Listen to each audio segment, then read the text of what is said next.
I remember like everybody but me failed their save and got negative levels, which is pretty rough. there are a large amount of negative levels, unfortunately. But we're Well, talking they haven't about become permanent. right, and I think we might actually have like the diamond dust to do it as long as we get rid of them while they're still temporary. Yeah, we do. As long as we do it after we rest. But the question is, what are we doing right now? Like, are we going to go to the next? Because we've been to 2 out of the 3 Stellae so far. Right. So we got to go to This the one, next now, yeah, or... this is a Stellae right here. And yeah, you just finished defeating these monsters. Cormorant's good with keep going.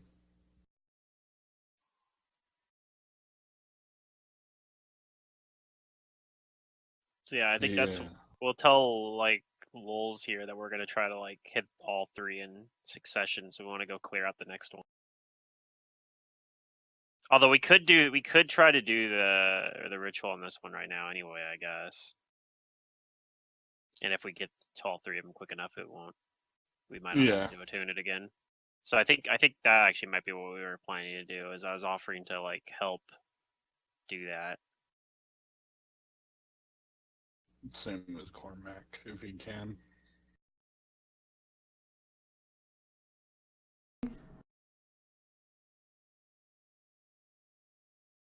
I mean, were we concerned about activating it and then I don't know.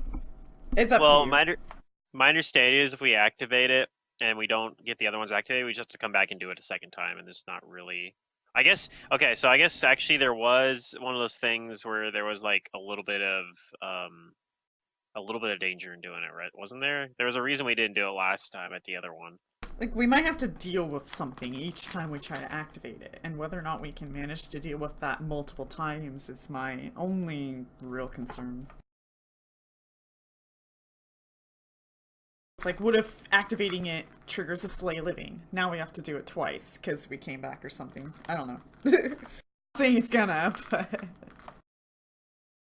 Yeah. No, I think I remember that being something of a concern with the other one. That's the only reason why we didn't do the one at the ghost one, but... He did tell you that there's a slight amount of backlash from the ritual. That's right. Also, the ghost one had just died. So we were trying to figure out, like, how to get me back before activating. Right. Well, I mean, we were talking about, like, if there's backlash and we have to do it twice, and that kind of is annoying. So yeah, maybe we'll go get all 3, like, lined up first. Like, we know that we can probably come back to this one relatively easily now that I've been here, and I spent, like, time studying it, so I can hopefully, like, teleport us here pretty reliably now. I can always show you art to remind you. Yeah, exactly. Perfect.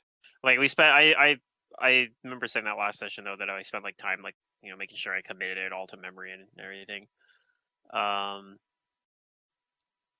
Which Fingrim should be pretty good at doing. I mean, he's got 23 int, so it's pretty good. Pretty good at memorizing things. So yeah, I think we're gonna leave Epdelinu here. You know, go do his thing. You know, go do his thing. Terrifying all the other people that show up. I don't know that he's gonna be able to have any other guests. Okay. So I guess the only other question is, do we want to go? Do you guys want to go back to like go down the other path that he wanted us to go down? No. Do we want to go back the way we? If we walk through there again, we could get affected again. Oh no, we wouldn't have to go back through that to go the path he wanted us. Although that is the easiest way out of here, right? That we know of. Unless this leads out. Maybe, or if you guys could all fly or teleport yourself. Yeah. Well, the thing is if order to, I can only do like one more teleport to. Well, I could wear a recall all right now because I have You couldn't do us all though, death right? ward. Because you're. No, I have death ward on right now. Oh yeah. Okay, so you could do that then. I guess we could do that. That'll take us back to the one that we like started from.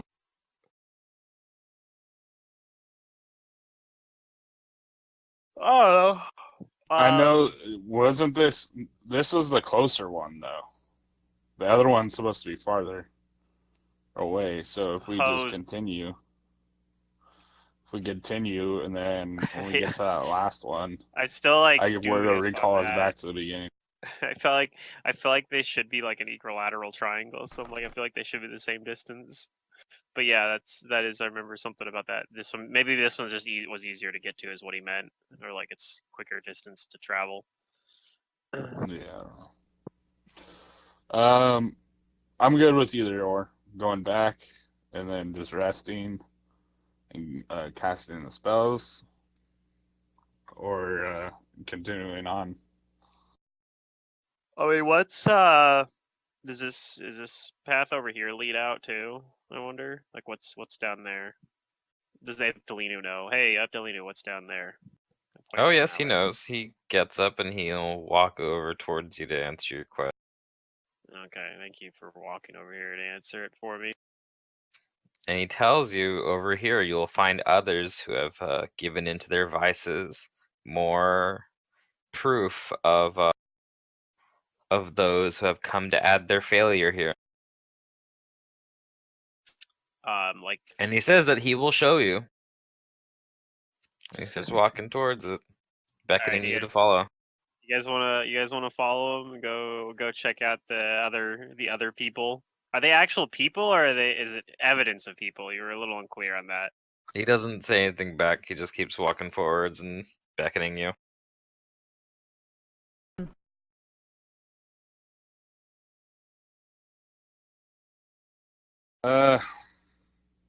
Let's go. All right, sure. Yeah. Curious. We can still wear a recall. If things go bad. Just So I don't end up retarded after this. everyone stick close to Cormac. In case something goes bad. Righto.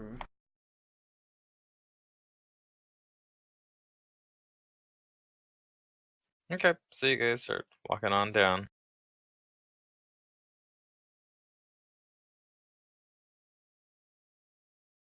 Did I use my... Okay, I was going to use my Pearl of Powers as well, so let me do that as we're leaving here.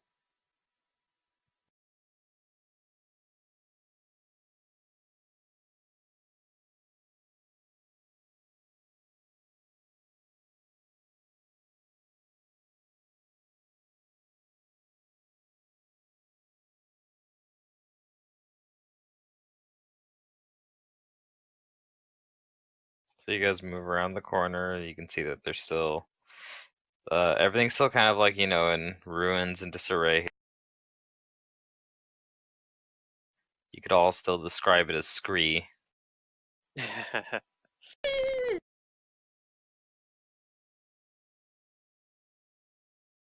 Oh, does this lead to the same path as, like, just like a circle that's back the same way he was trying to get us to go anyway? That's very No, possible. maybe.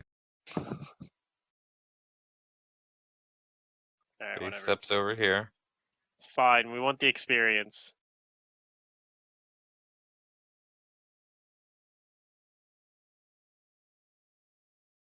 Do we though? Yeah. Oh.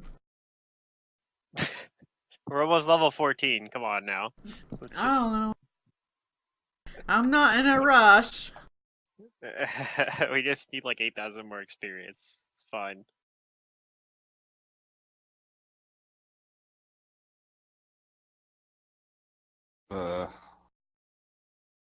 And he finds like a piece of like rock or something to like sit on, and he gestures for everyone else to go forth.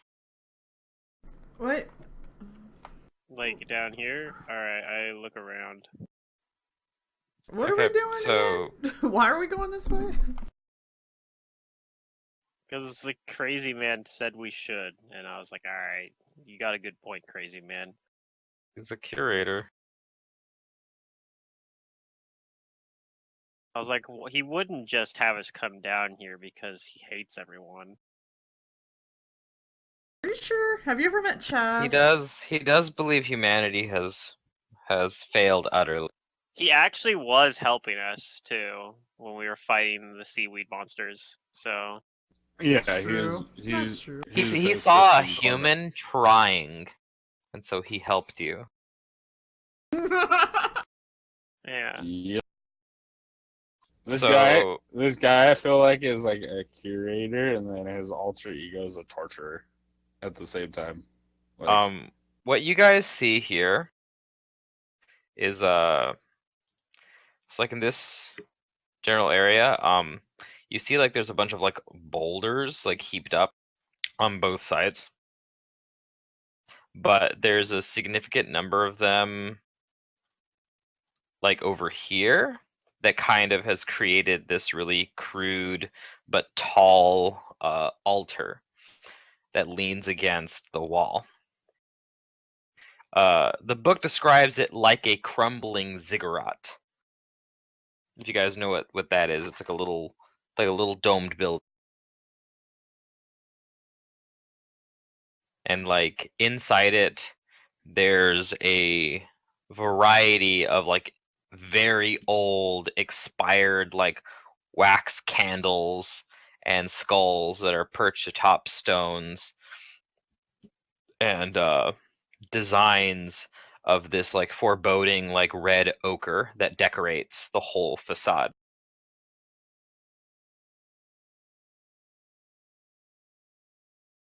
Alright, well, I'm a little disappointed that they aren't actual people here. Well, Abdelino does say that he tells you to behold this monument of destruction.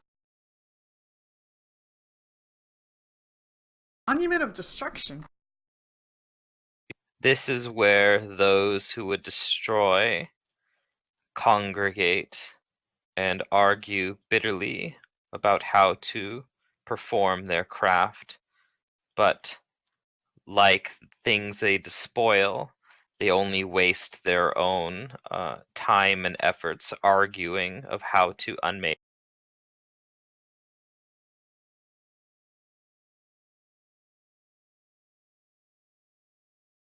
And Fingrim and Cormac, you guys actually don't really see anything here. But I believe Gus has like a constant see invisibility because of his occultist implement.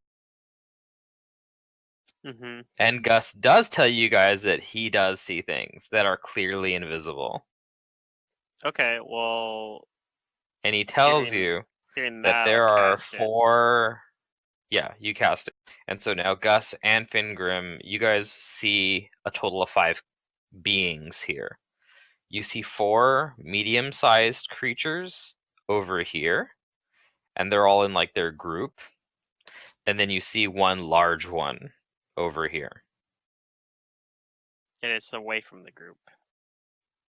Are they like paying attention to us, or they look like they're doing their own thing? They don't really appear to have humanoid bodies. Like, they are kind of monstrous in appearance. The ones over here, the smaller ones, have like these very thin arthropodal kind of bodies, and this other one over here is like a very like a large like hulking creature.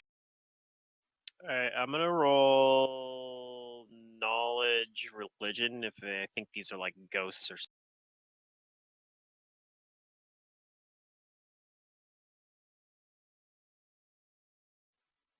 You don't think they're ghosts? You just think they're invisible creatures, possibly outsiders. Okay, so knowledge planes then would be more relevant. But yeah, what you can make out of them, it seems like they probably do notice you. Like their attention is probably on you. That's a pretty poor roll, but my bonus is pretty high though. It is. I would give you more information if you could actually like make them out and not just like the see invisibility outlines. I mean, sure, but see invisibility doesn't say outlines. It says you see them as though they were normally visible. Translucent shapes. Oh, you see any objects or beings that are visible within your range of vision, as well as any that are ethereal, as if they were normally visible. Oh, okay. I guess it does say translucent shapes. The next thing, say visible. Oh, weird. Okay. Contradictory things there. The next line says such creatures are visible to you as translucent shapes, allowing you to see invisible. Okay. Okay. Weird.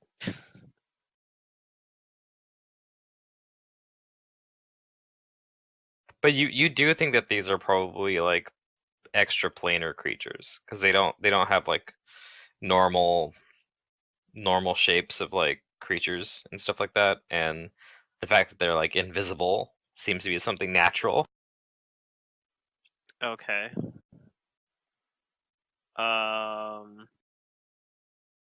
And they're in two separate groups. One for, and then there's another guy over here. Which side? Where's the ziggurat at? Which one's closest to that? This is like the ziggurat with the altar. Okay. So the big one's over by the altar. Mm-hmm.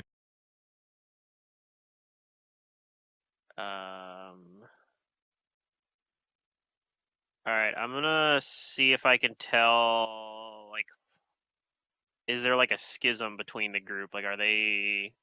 Is it like are they? I want to try to read the room. I guess. Like, I want to see if it seems like the smaller ones are maybe scared of the other one or something. I don't know. It's possible. It's a sense motive roll. Trying to gauge how the. Well, from what Abe Delinu said, you think that like he's not just talking like figuratively. It might be a little bit literally. Like he might have like wanted you to infer that there is like some kind of argument between these creatures. It's kind of keeping them from doing what they're supposed to be doing. Okay. So maybe we should be trying to resolve their argument. I mean, I can't see them, but can we talk to them?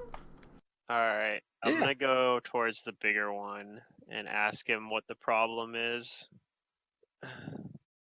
Okay, so Fingrim's going forward. Does everybody else go, or do you guys stay back for it? Go with them, but Cormac will go with them. Can't see. Even though he can't see any. So he can't see. Gus and Jane and Lowell's will he's gonna stay behind over here. I'll ask him what is this place. Okay, and you get a voice in your mind. Something is speaking telepathically to you. Okay.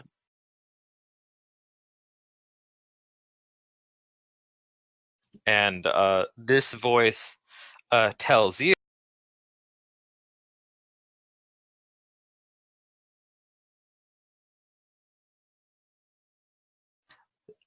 this is where we come to destroy.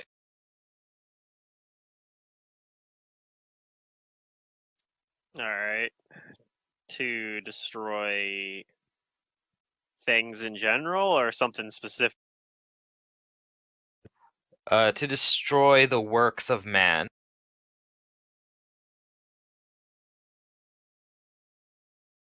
Alright, so something sort of specific.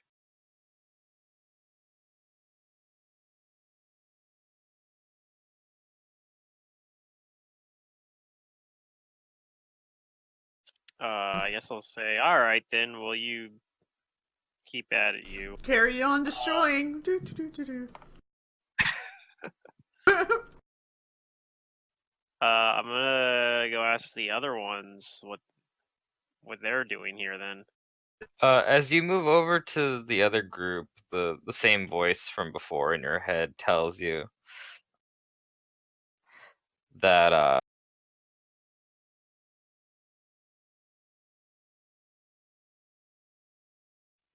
there is a relic here that is so beautiful that it deserves to be destroyed, but they waste time over there. They don't know how to properly destroy it. Not like me.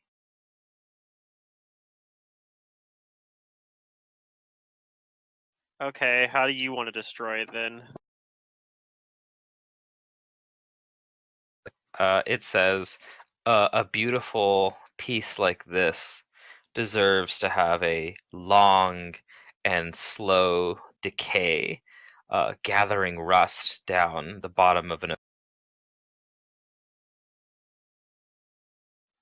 All right, and then next question I have is what is he talking about? Like, what is this beautiful piece of art or whatever? You're asking back directly? Yeah, I'll ask him back directly. I'll turn around and continue to talk to me while I'm trying to walk away. Like, all right, sure. What do you want? What else you want to say? It says a beautiful piece of steel made for killing. Okay. Like a sword or something.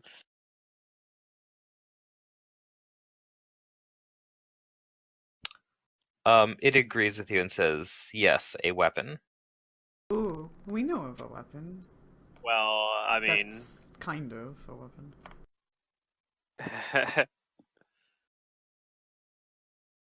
I kind of agree, I guess, with him so far, but now I'm curious what the other guys' stance is. Okay, and yeah, it again it repeats to you, telling you how the ones across the way that they're too inexperienced and they don't know how to properly destroy it, and that if you ask them, they're just gonna waste your. Oh, well, I have time to waste at the moment, and I'll go talk to them then, unless he like continues Okay. trying to like stop me, I guess. But And I guess as Fingrim is going to go talk with them, like the rest of you, like one at a time, will start hearing like what Fingrim was hearing, and it starts telling you guys roughly the same thing about how it wants to destroy this item. all right, and as you come over here, you start to hear multiple voices in your mind, and it's almost like this like collective like hive like drone. all right, I like talking to the other guy better already.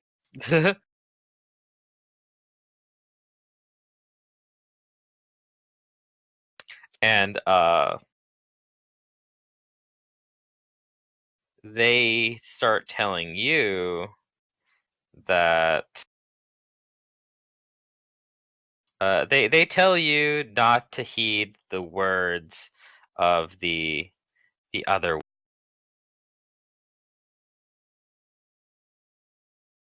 and they ask you what nonsense has he told you. Something about letting the method of destruction for some weapon be the ravages of time. Although I understand you have other ideas. They tell you yes. This beautiful item deserves to be broken and shattered and displayed for others. we believe it to be longed to some mortal from who is now dead. And it would serve as a wonderful monument to the decay of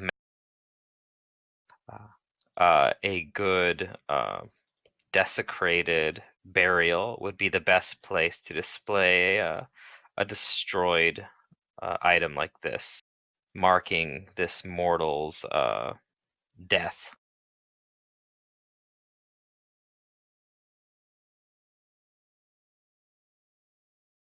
All right. I don't know what to make of that. Yeah, I'm not Are sure. they talking about? I wonder if they're talking about like, because they could be talking about that. I don't know. Maybe that's too far off, but they could be talking about that other sword, right? Like the ghost sword. I don't know though. Maybe I don't. It's the only Or they're glorious talking about weapon we something know else. of right now. I think. Yeah.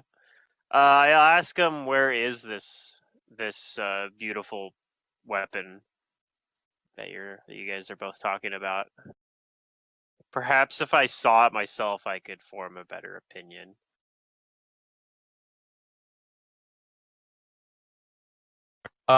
Each one of these beings begins telling you to prove to the basically to side with one of them and to tell the others that they're so that they can finally destroy this thing. Right, but I need to see it in order to know who's right.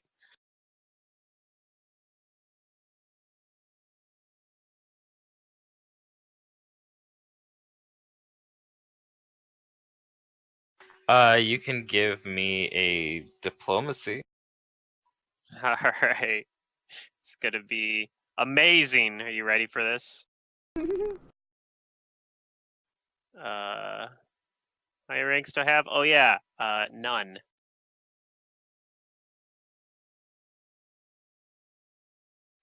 That's a beautiful 11 on my diplomacy check.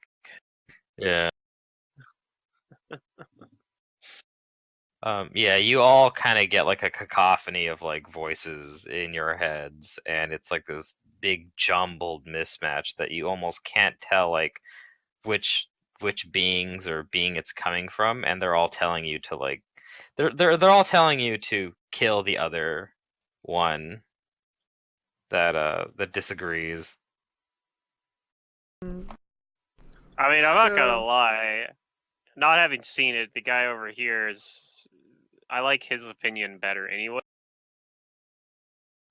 But so I honestly, if I had to, like, if I was put on the spot, I probably would disagree with these guys over here more anyway. Well. I don't know. I mean, yeah, I don't know. Also these guys are being jerks about it. This guy was much more reasonable, so I think I might just tell these guys I disagree with them instead. Is there a wrong answer? I don't know. Maybe. Because I mean, logically thinking, looking at it from the box outside, the guys being the jerks is more likely the right answer, or else why would they be jerks? Also, we're probably gonna have to fight whoever we tell is wrong, and it's much easier to fight one big stupid thing than 4 different things. Is it though? Is it? I'm not sure about that. Yeah, usually. I'm not sure about that. Big thing might be quite a bit bigger CR. Those guys might be like little CRs. Yeah, but I mean, normally if I the one big stupid thing, you just hit him with like a massive debuff or something. Be like, here you go, Fight the rave exhaustion. Fight Have its fun. handlers. Oh, fight its handlers. But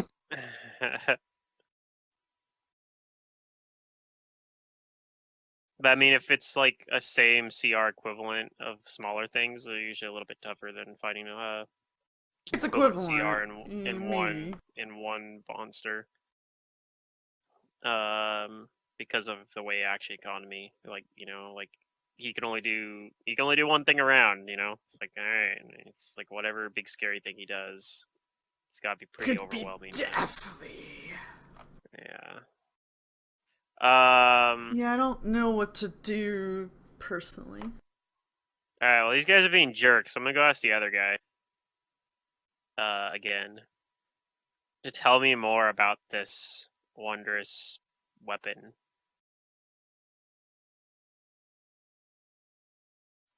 I'll try over here. Maybe he'll be nice. Say your friends over there were jerks. They won't tell me what about this, what this weapon is, and why they should He be says, destroyed. yes, they are impetuous and quick to rush to simple conclusions. Mine is the only correct way to handle this situation. I mean, your waist does sound more, what's the word? More long-term oriented, I guess. I don't know, more patient for sure. But he tells you that destruction is an art and that they lack focus for. Yeah, they're not artists. I get you. What can you tell me about this weapon?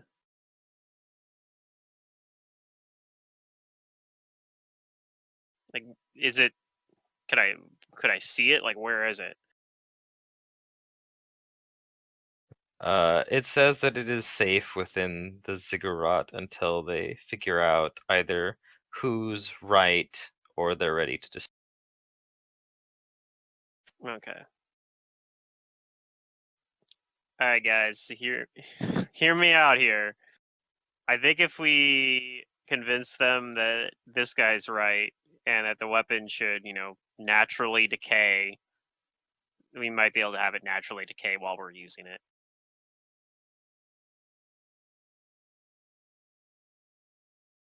Yeah. Okay.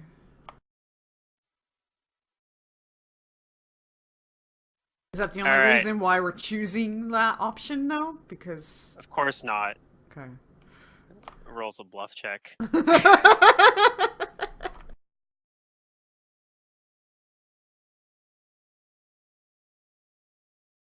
But that is a big part of it, for sure.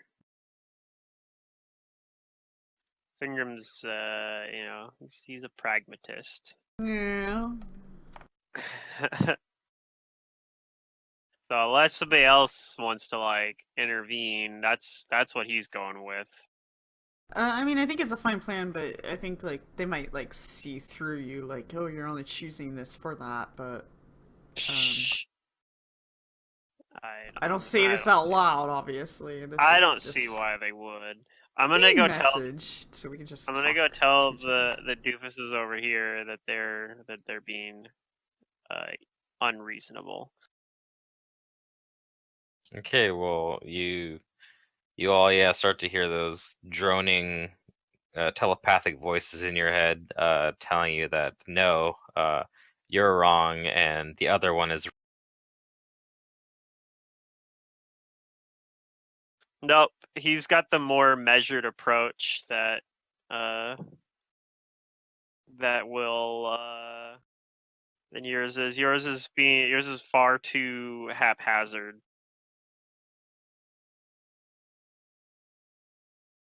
All right. You guys don't hear the buzzing, the droning sounds in your heads anymore, but you do start to hear a actual droning sound, and one by one these things start to become visible.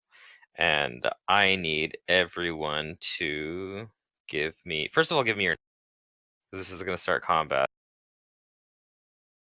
Initiative? Okay, I can do that. Woohoo!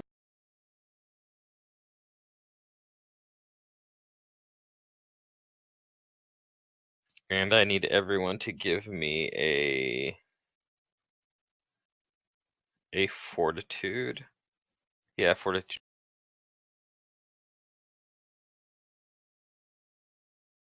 Fortitude.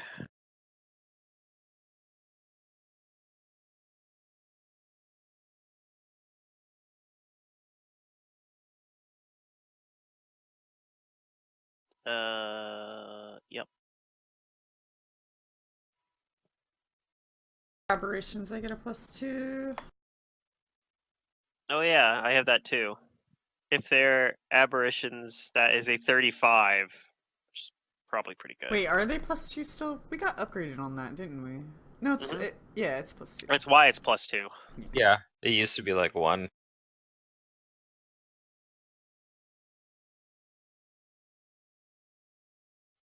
Yeah, it was a 1 and it increased by 1 because of the enhancement. Also, we still get the silly +10 to your or -10 to the confusion table check or whatever. So you're more likely to get better results.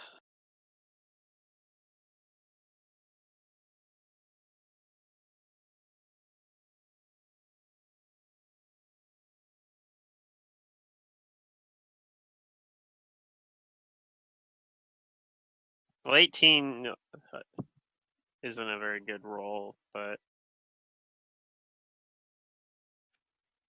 That's it. All right, I gotta get. But a 20 is a better roll. 20 is because I think that's a nice breakpoint type It's a number. nice number, yeah.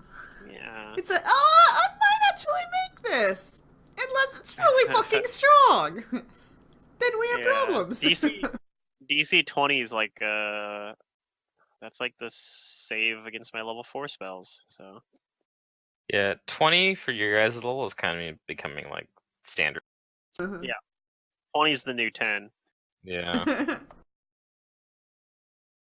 The problem is that back when 10 was, 10, usually it was like 10 plus a number, now it's almost like 20 plus a number. So it feels like it's like 20s, like, it's probably a number that is in the 20s is what you're going for.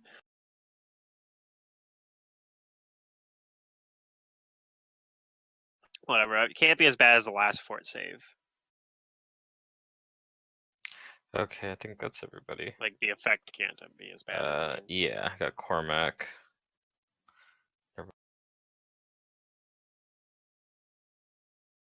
Okay, so yeah, as this like really loud buzzing and droning starts, these 4 creatures become visible.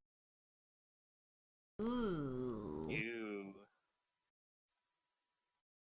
And you guys see these like fly-like creatures. Their wings are filling the air with a dreadful drone.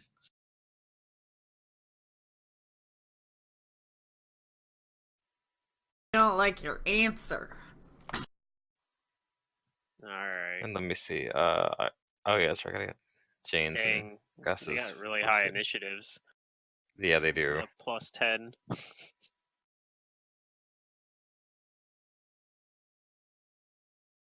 Okay, let's see. 17 and 16. All right.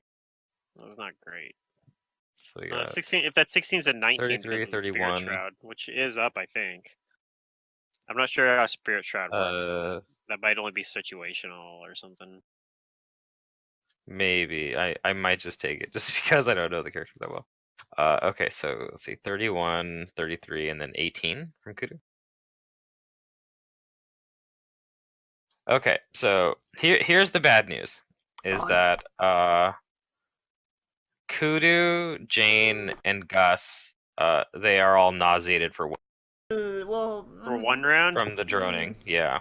Okay, well, it's 1 round. Yeah, that's not as... You probably get another save after that or something, and theoretically he said you nauseated, I cringed, but 1 round, not so bad. Yeah. Yeah, if it's 1 round, we can deal with that. Good news is me and Cormac are fine. That's good, I guess. I guess Kudu's kind of like freaking out, like, whoa, what is that? And then she's like, my head can't handle the pressure. Make it stop! For sure, though, if I was gonna have to fight, I mean, knowing I was probably gonna have to fight him, but taking this guy would have probably been easier. But like the one guy. Okay, this one is going to cast a spell, and it's going to target Fingrim. All right. These things happen. Yeah. I rolled Damn. lowest in Yeah, initiative, you guys so they're rode all pretty gonna get bad. to do. Does a 16 hit your touch? Yes. I rolled bad Okay. twice. Do you have any SR? No. This ray hits you, and you take 3 temporary negative level. No, enervate. Okay. This one is going to take that's a pretty 5-foot rough. step back, cast a spell, and he's going to shoot a ray At who? Me? at Cormac. Oh. Well, he's got death ward on. 19 hits your touch, right? Yeah. Okay.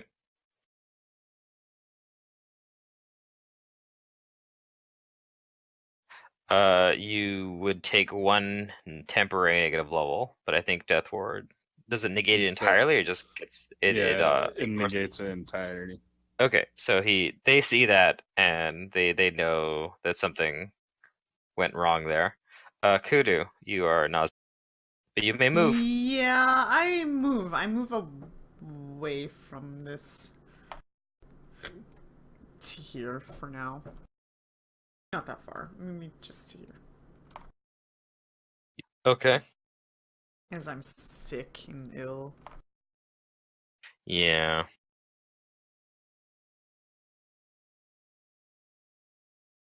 Okay. This one is going to start casting another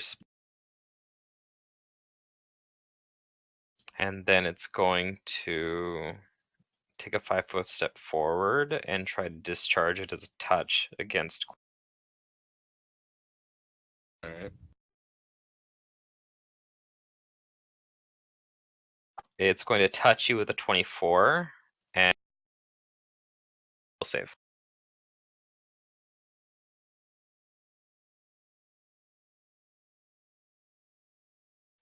Okay. Yeah, you feel like this necromantic energy being discharged to you, but you save. Okay. That's its turn. This other one back here is going to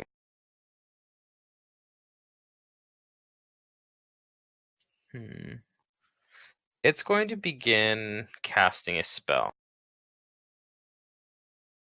But it doesn't go off immediately. It seems like this one takes some time. Gus is nauseated and is going to move away from them. Jane is also nauseated, but she doesn't want to retreat completely, so she's just gonna move over here. Cormac, you are not nauseated. He is going to 5 foot back, and he's gonna cast a flame strike on them. Okay. Hit all 4 of them, yeah? Yep. Yeah. Do you have knowledge planes? Yeah, I do. I can No. roll that real quick. Yeah, it might be a good idea. They might be immune to flames. Yeah. Although half of that flame strike is divine damage or something, right? So even if they are, it does something.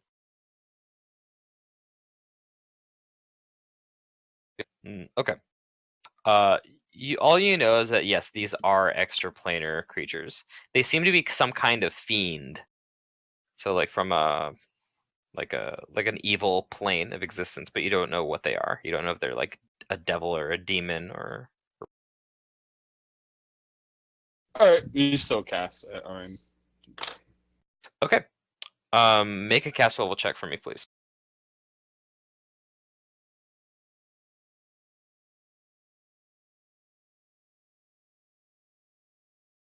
SR, right? I'm guessing. Yes, this is versus spell resistance. Okay, the spell does not fizzle. It's quite strong. What's the DC for the reflex? DC 20, I think. Yeah. DC 20. Okay. The good news is that 3 of the 4 failed. Go ahead and roll the damage.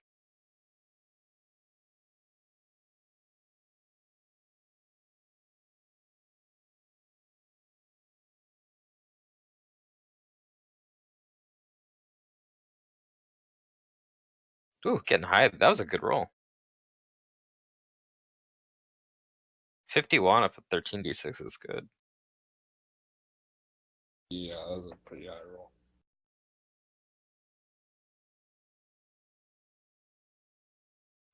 Okay. So yeah, the good news is that 3 of the 4 failed their saves. The bad news is that they're not going to take as much damage from this because yeah, it seems like they're either immune or resistant to fire, but the divine part of it still hurts them. All right. So let's see. Number 4 here saved, so he takes half and then half of the divine damage.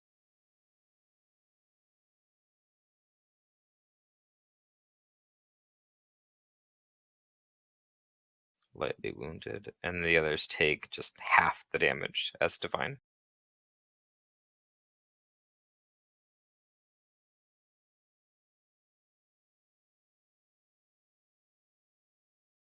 And as a swift action, I cast Okay. I cast another spell, Shield of Faith. Quicken Shield of Faith. Yeah. All right, you do that. Is that your turn? Yep, that's my turn. All right, Finger. All right. So I'm gonna roll my own knowledge planes, I guess. Yep, go ahead.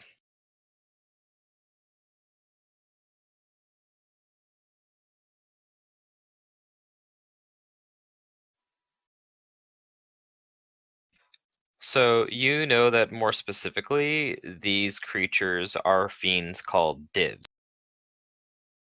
Okay, we fought these before. Like, not these ones specifically, but we fought other divs. Yeah. Yeah. Yeah, divs do all in their power, not just to destroy, but also to torment more. Each one of them is like kind of associated with like some kind of like form of destruction. These ones in particular are called Druj Nasu. Okay. And these are corruptors of the dead. They haunt funeral pyres, mausoleums, and burials.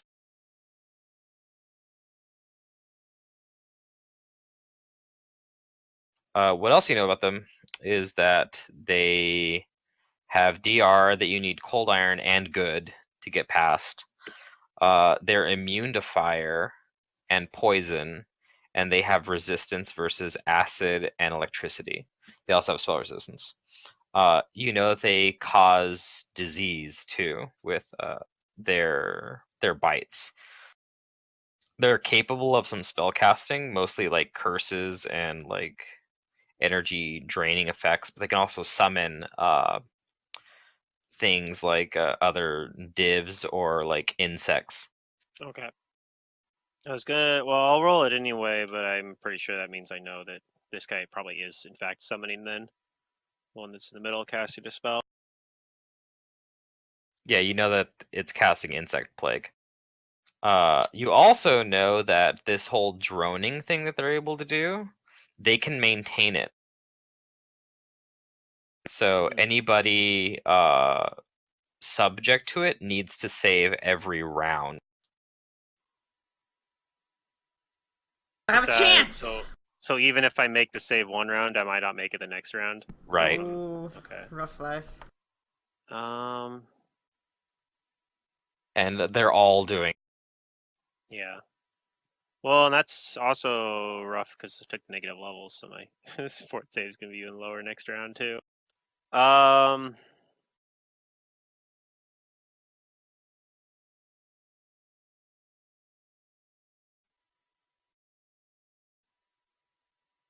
Does being nauseated prevent you from doing immediate actions? Can't do standard. That's why. I'm curious about immediate actions. Can I still do those if I get nauseated? It might say that. Let me see. I'm mousing over, looking at the nauseated condition right now. Probably. I mean, Can't yeah, cast, at least it's stopping from. concentrate. You can't. Yeah. Can't cast a spell, so if it's an immediate action spell, at least I can't do that. Okay. Right. It'd have to be some Anything kind of that like requires immediate action, attention. like. Yeah. Yeah, it'd have to be an immediate action that doesn't fall under any of those categories. Like if you somehow like had an immediate action to like take a 5-foot step off your turn, you could still do that. Right. I want to know. I know. I want to. I want to stop this guy from doing the insect swarm thing. So if I do something like that, problem is, well, okay. Would I already have my weapon out? I'm not sure if I would. I think I knew we were gonna fight these, so I would assume that probably I had pulled my weapon out as I like told them that they're wrong. Kind of awkward that the flame on my sword doesn't do anything, but it's still my best weapon in terms of enhancement bonus. So I want to enhance it with a I want to increase its enhancement bonus up. I'll just increase it up to a +5 and give it keen, I think. Okay. And then I definitely want to do. I definitely want to do spell combat. And I'm probably not going to hit any of these attacks. Well, maybe I will. Maybe, oh man, maybe I want to use arcane accuracy. I just love myself sometimes. I realized that I hadn't adjusted my will save, like the bonus to increase when we leveled. Like whoops. the last So it should two be levels. Higher. So it should be 8, like an 8 base instead of a 7. If I 5-foot step here, does that give me any better? Not really. Maybe if I 5-foot step down here. Well, now I know it's better. Not really. Okay. I'm trying to like finagle it to see if I can get like a better line effect here, but not really. I can only hit 2 basically no matter what I do. So I'm gonna spell combat. I'm gonna use an arcane pool point to give myself arcane accuracy because I definitely want to hit this guy and interrupt his spell if possible.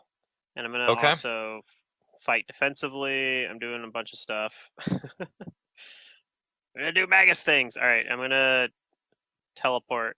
I'm gonna cast Storm Step. Okay. I'm gonna move in behind this guy. Give me a caster level check. Yep. Just mark the spell off here. So caster level check. It's changed because I have the negative level, so it's gonna be +12 or something. Okay, that's a good roll. Okay, you're covering the spell resistance. It's a reflex save. Reflex save for half, yeah. Okay. They rolled a 24. 1d8 per 5 caster or per 2 caster levels, so it's gonna do 5d8. I'm still above that. So 26 lightning damage to both of them, and this guy'd have to roll concentrate to avoid losing his spell.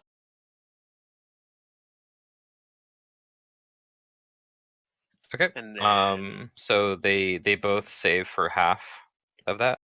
Okay. They take lightning damage. I'm pretty sure it's just fire they're immune to, right? They are resistant to electricity, but not completely. So they do still take some damage.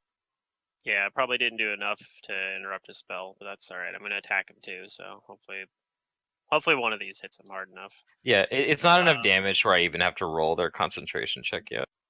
Yeah, I'm gonna attack with the Archon sword. For that's not gonna hit probably. Let me see. It's 21. That is a miss, unfortunately. Alright, that is a chance for crit if it hits. Okay, yeah. 28. That backs up. Alright, I'm gonna crit this guy.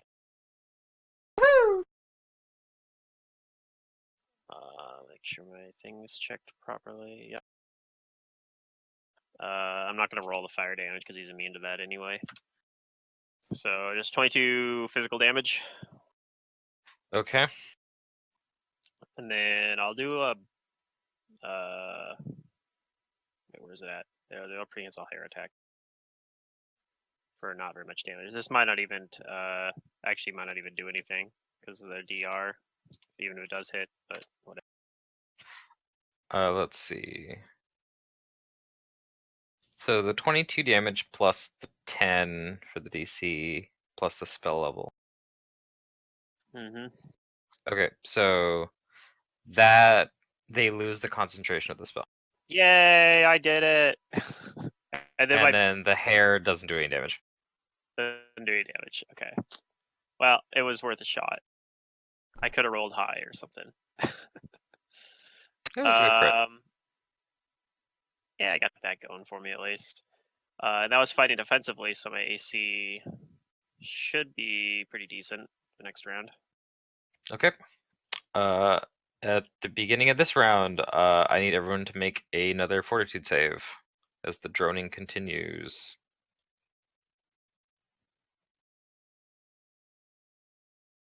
Hey, I probably still made it. Oh,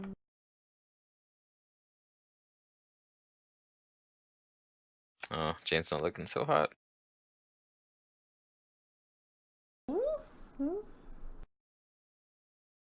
Maybe a 19? It could be, since it's a continuously running effect like this, the save's probably a little lower than normal, but I don't know. I want to do things too. Matt's gonna like knock all the players out, and then he's just gonna be like playing by himself with the NPCs and Jane and Gus. NPC wars.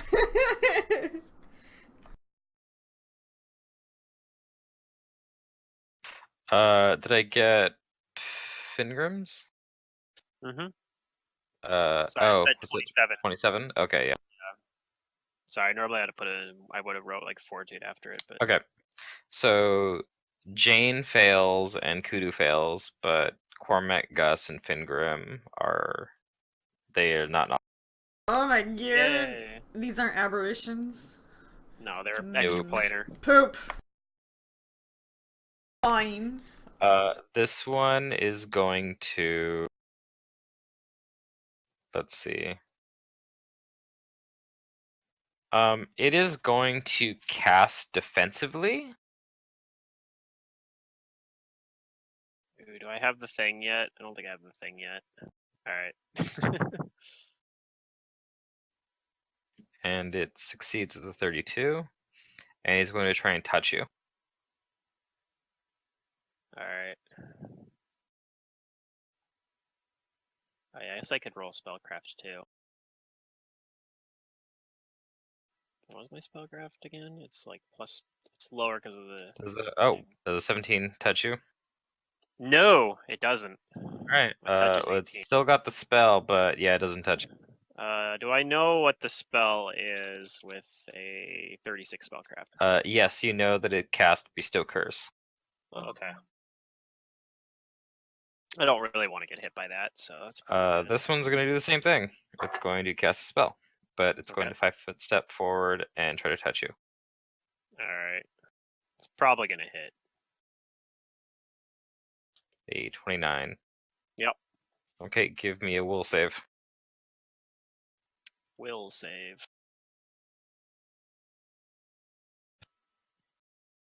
I'm rolling good on these saves. Yeah, the saves. Yeah, it's pretty good. I'm glad. Yeah, you feel that necromantic energy like Cormac felt before, but it dissipates from. Yeah. Kudu, do you have a move action you want to take while you're nauseated? I remember if I have remove curse on my spell list or not. I know Cormac has it. Do these things speak? I know they're speaking to us in the head, but it does seem like they understand common, because I'm assuming that Fingrim was asking them back in common, but they were speaking to him telepathically. Yeah. They understand the tongue of mortals. They probably, because they're fiends, you're sure that they speak like infernal or abyssal or something. Anyway, yeah. There's a reason. She's nauseated still, right? Yeah. Oh, she said be right back. Okay. I will come back to her. I'll have her like hold her action. The one next to Cormac. Okay, so Bestow Curse didn't work on you, and Enervate doesn't seem to affect you either. So let's see. That leaves it significantly less options. It is going to move forward and just fight you. So it's going to make 3 attacks on you. A bite and 2 claws.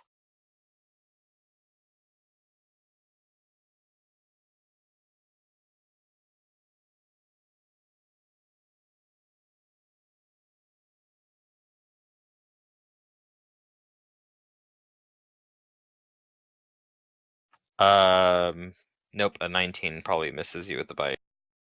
Yeah.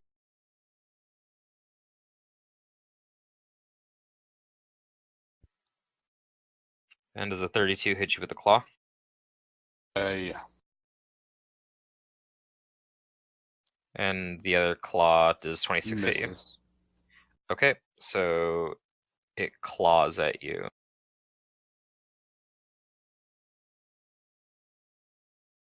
It deals 8 points of damage to you, and I need a fortitude.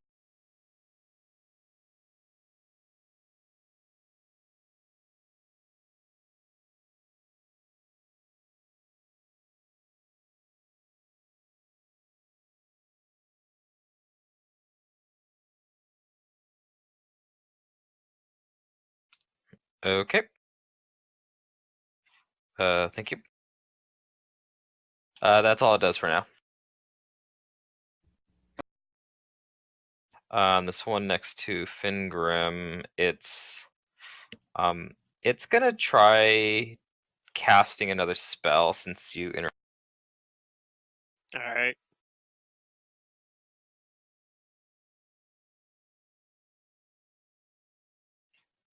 And you still know that it's casting Bestow Curse. Sure.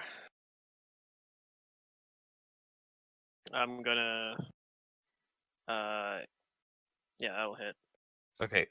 Give me a will save.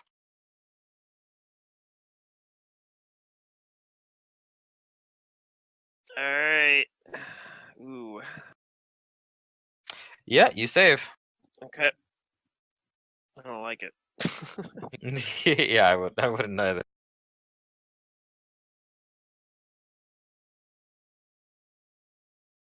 Okay, so let's see. Gus is going to probably cast one of these spells he had.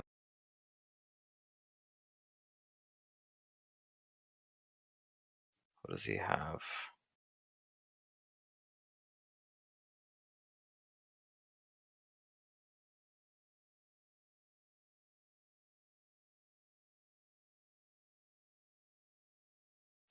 Too bad Purge Spirits doesn't work on extraplanar creatures. They would if they're extraplanar ghosts. I guess so. There is actually whatchamacallit. I think there are like very, very few like extraplanar like phantasm things or something. Like it's weird, but I remember Bodax are extraplanar like undead, which is weird.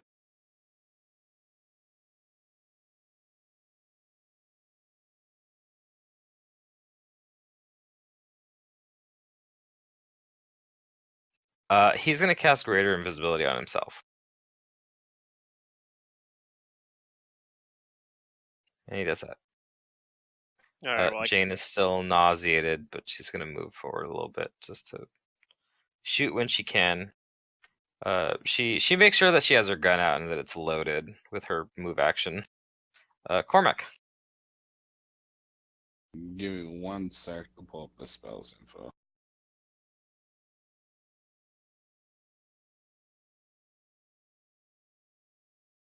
It's been a while since I cast it.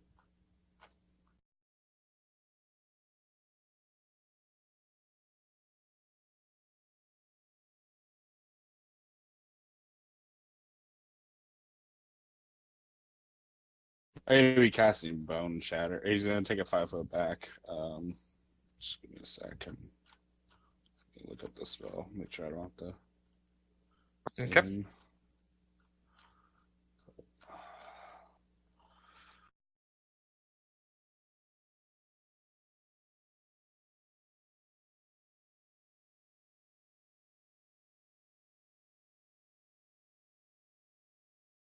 Yeah, he's going to cast Bone Shatter on one of the ones attacking Finger. Which one's the healthiest one? That's attacking Finger. This one over here. This one is the one that saved versus the Flame Strike. All right, he'll cast Bone Shatter on that one and needs to give me a Fortitude. Okay, give me a cash level check. Yeah.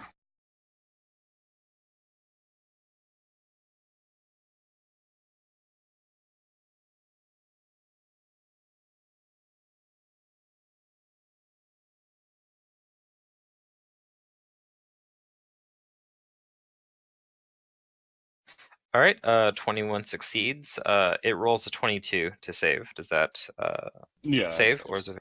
That saves. Okay. But it still has that effect. Takes half damage still, right? Yeah, it saves for partial. All right, I'm back. Target. Give me a sec. It's half damage and it's fatigued rather than exhausted for 1 minute per level. So it's fatigued. Charging battery. Exhausted. Okay, it's fatigued. Yep, fatigue's still pretty good. And it takes half the damage, right? About to roll the damage. Okay.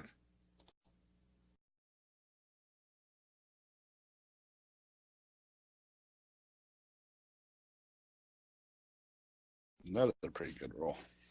Yeah. There's all the damage. That's 25. That would have taken from the Flame Strike. Yeah.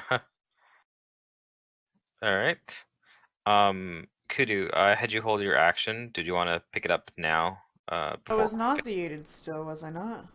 Yeah, but you do have a move action if you're just saying move actions you want to. Oh yeah, no. Nope. Just sick, confused. Okay. That's what I figured. We'll go to Fingram then. Alright. So I definitely want to do spell combat again. I think I don't know if these guys can continue doing bestow curse. I know one guy still has. The one that's fatigued is a little bit easier to hit. I think I want to do my concentration check now. It's going to be reduced a little bit. I think I'm doing a level 2 spell. So let's see, I get plus my normal concentration check is plus 19, and then I'm gonna get minus 3, but then I get my bonuses for doing spell combat, which is a plus 2 and then an additional. I think it's plus 4 total because I get prehensile hair also gives me a bonus plus 2. So I suppose I have to recalculate it because just gotta make sure it's right for the negative level.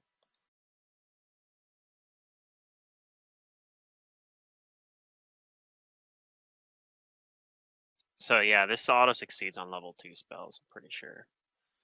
I'm casting Mirror Image though. Okay. So Mirror Image is a d4 plus 1 per 3, so I'm at 10. basically, so +3.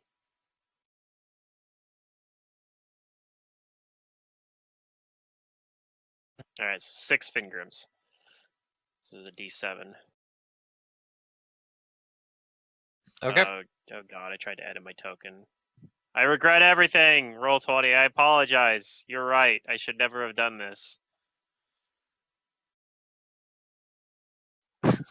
It seems like if I haven't edited it in a while, like usually when I fresh reload, I can edit my tokens just fine for a while. But it's like if I haven't done anything with it for a while, it's like you try to do it and it's like, oh, hold up a minute. I didn't know we were doing that.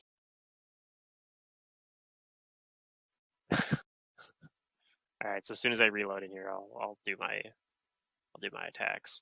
I just gotta decide if I want to do arcane accuracy or anything like that. I kind of wanted to try to save some arcane pool points, I know, but I don't think I'm going to do it this time. I think I'm just going to wait until next round for arcane accuracy. And I'm just going to attack and hope that I can make the save if this guy manages to hit me with his bestow curse. I mean, he's got to do a standard, or I guess he could just natural attack to try to deliver it, couldn't he, this round? But I don't know. They'll probably shred through the images in like one round, but so maybe I do want to do arcane accuracy. No, I'm not gonna use it. I'm just gonna do 3 attacks on this guy over here. The one that's fatigued because he's a little bit easier to hit. Okay. 27? 27 hits. Okay. 10 damage from my sword. Okay. And then it goes through. Second attack probably misses.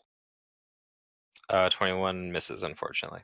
Okay. And I'm assuming that a D3 +4 is never gonna get through their DR. So on my hair. Unless it's good in magic.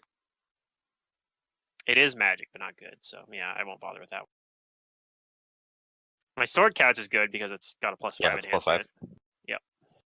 Okay, is that your turn?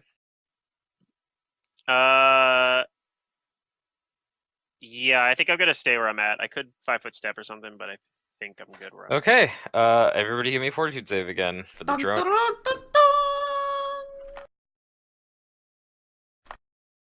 Ugh. Good thing I'm entertaining myself with something else right now.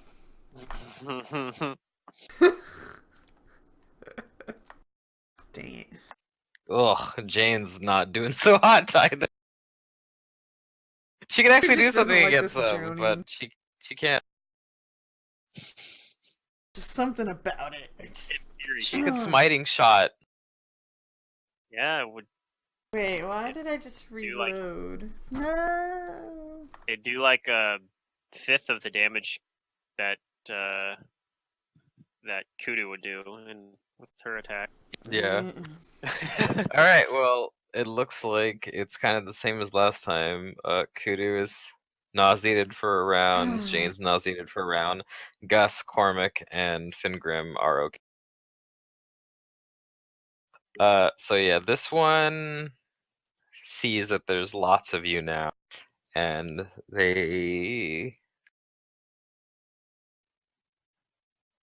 it doesn't look like it understands the kind of magic you used, so it's going to try and cast a spell and touch. Okay.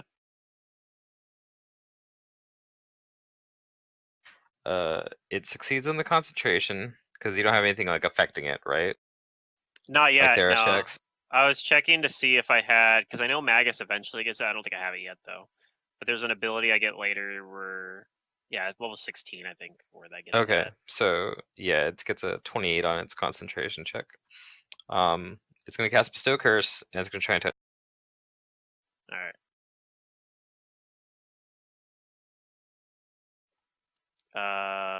That misses my touch. I see it anyway, but it does break it.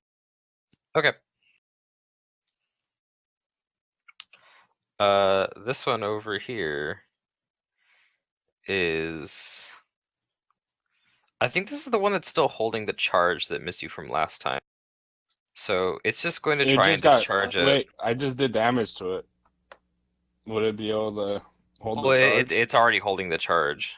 Yeah. I think it's just casting the spell. Yeah, they don't need to. They don't. Although now that it's holding the charge, I think it can discharge it through its natural attacks. So it's just going to take 3 attacks on you. Yep. It's alright though. That's first normal AC. So. Yeah. 7 or 33 has a chance to hit.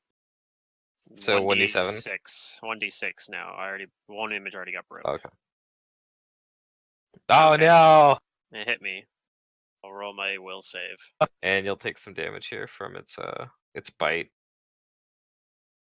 Oof. 22. That still saves. Okay. The Bestow Curse DC isn't that high. And you take 5 points of damage. 5 damage. It's not that scary. These guys are kind of more scary as spellcasters, really. Yeah. Well, they're scary like when they swarm like this, like flies. Yeah. But that bite does need a Fortitude save. All right. I've rolled so many saves that I gotta like. I know, right? It's eventually. This would be a moment where if I could like auto make you save like in Fantasy Grounds, it would probably work. Okay, 15. All right, noted. It'll finish up its other 2 attacks. Probably. That's fine. Eventually, just 21. Heal. That doesn't come close. Doesn't even break damage. That doesn't even break damage. No. Okay, it was turn. It had a chance. Kudu, do you take any move action? I cover my ears and move to the corner, shouting, "Make it stop!" It hurts! Even though it doesn't really hurt, it hurts. My insides aren't happy. This one is gonna move back towards Cormac, and it's going to... Actually, no. It's going to cast a spell before it moves. And then it's going to step forward and try to touch. Alright. In a way, I kind of hope it is disease, because if it is, then he'll just get incidentally So the removed 21 at some touch point you. by the heal spell, probably. Yeah, touch attack, right? Mm-hmm. That'll hit. Okay, give me a will save.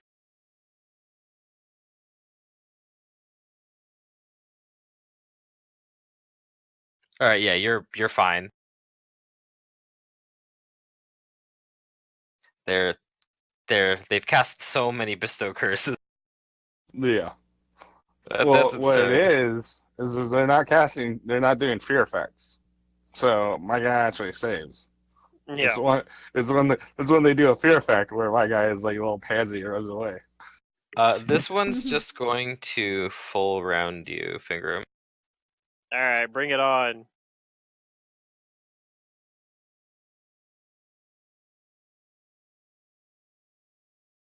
All right, there's a chance to hit. 1d6. Breaks an image. That misses.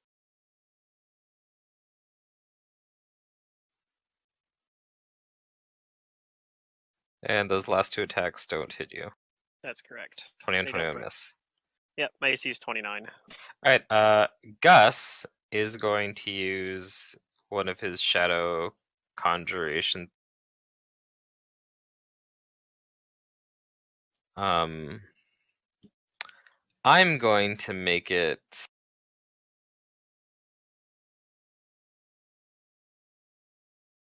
he's actually at the level now where he can summon one of these.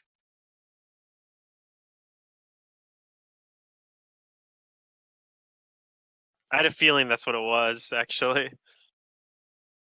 It's just that his player's style is to try and get more value out of the lower level one. But I'm like, okay, he can do summon monster 7, so that's what I'm gonna have him do this. He can flank with me. Yeah, I think that's what he'll have it do. He was already flanking where he was. Bite this one. technically. If he was in that one Right square, here. he was still flanking. Yeah, I guess so. Technically, yeah, the square.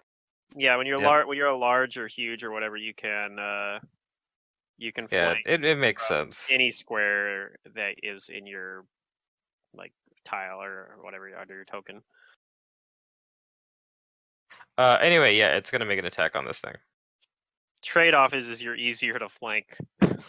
So like you can flank easier, but it's easier to be flanked. It rolled a 2. Let's see if that hits.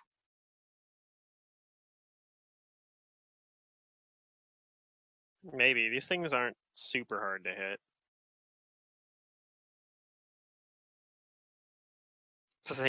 I'm pretty sure that the other guy would have been way easier to fight.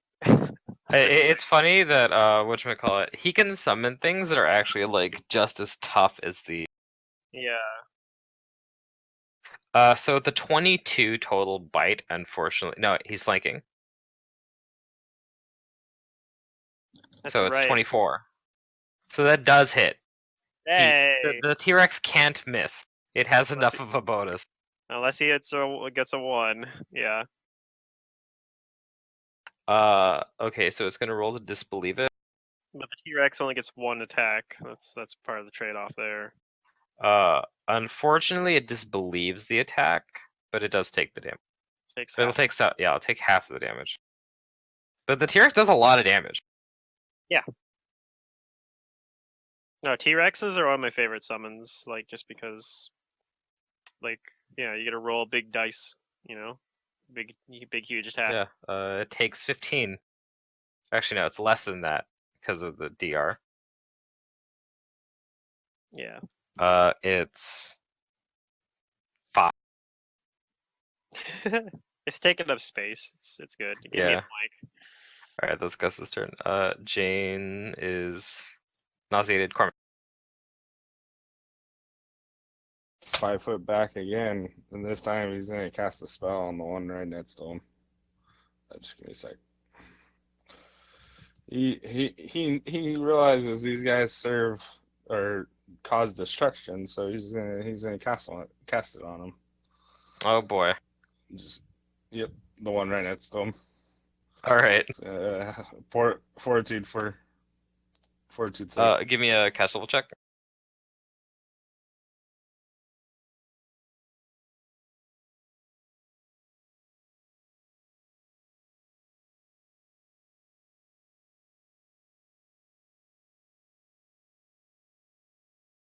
Oh no. A 19.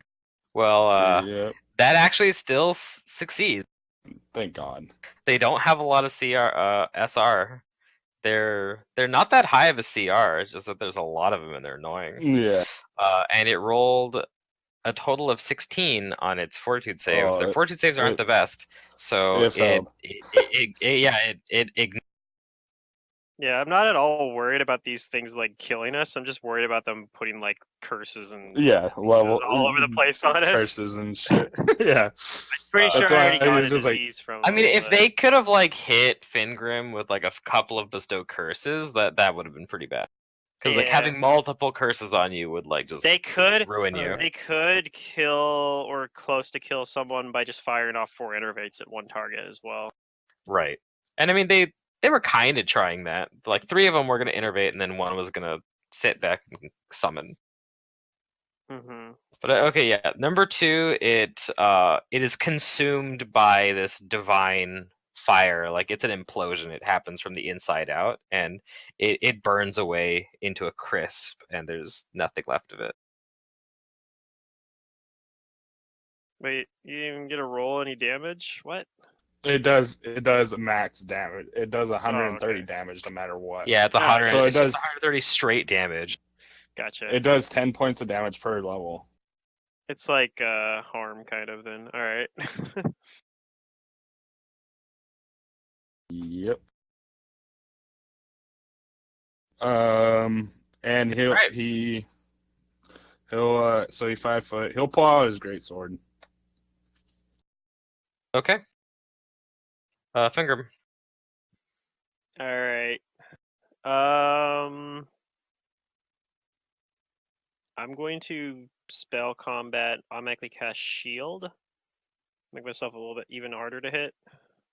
Because I'm kind of tanking like 3 of these at the moment. So.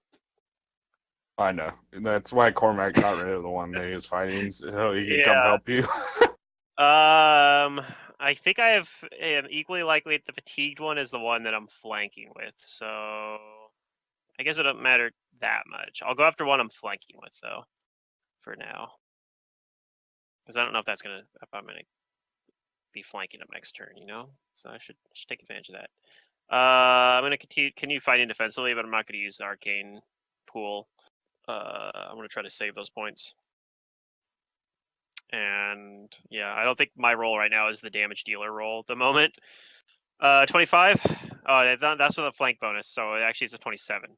Yeah, that'll hit. So this one, right? Yeah, the one I'm flanking with. All right, seven damage. And then another attack. This time I'll put the flank bonus in, so +9. That misses. All right. Well, I did a little bit of damage. Did 7 whole damage. A little bit. But most importantly, my AC is higher. And I still got a bunch of damages. It's another round. Everybody give me fortitude. Come on! Higher than a 7. Alright, well, I like my position at the moment, so if I fail to save, at least I probably won't die this turn. Oh, I made it. Yeah, that's the sound they're making. Damn it!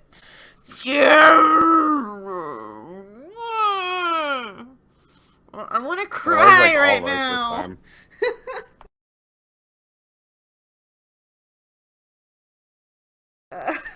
If we knew this was how it was gonna go, we could have just done this while you were at the store. I think I rolled. I don't even roll. Jane finally succeeds and she saves, but Cormac does not.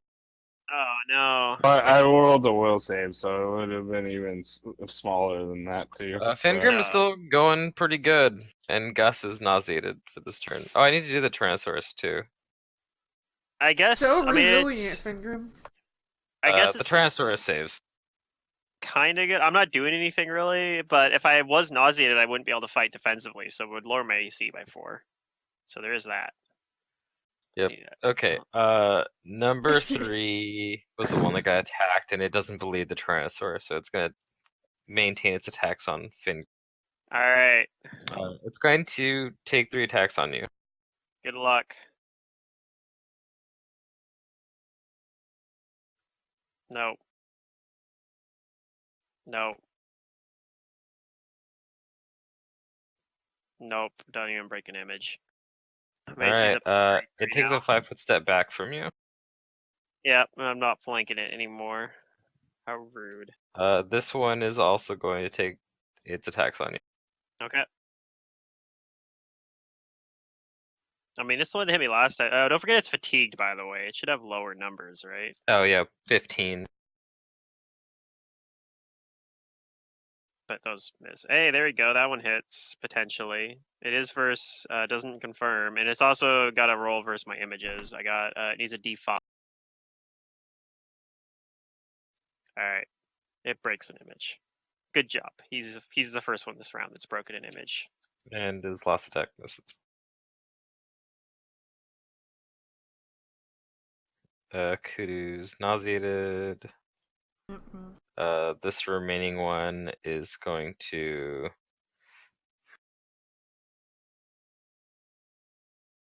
It doesn't like this dinosaur thing. It hasn't interacted with it either, so it doesn't actually know if it's real.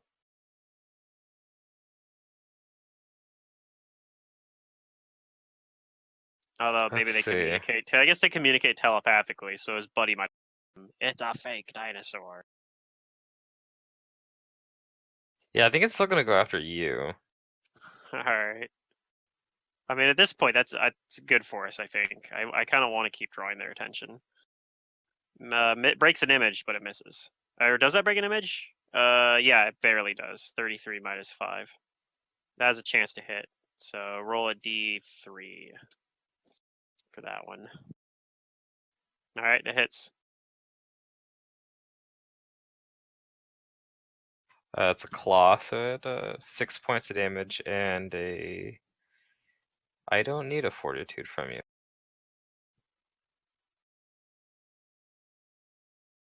And the last claw. Be a d3 still. Yep.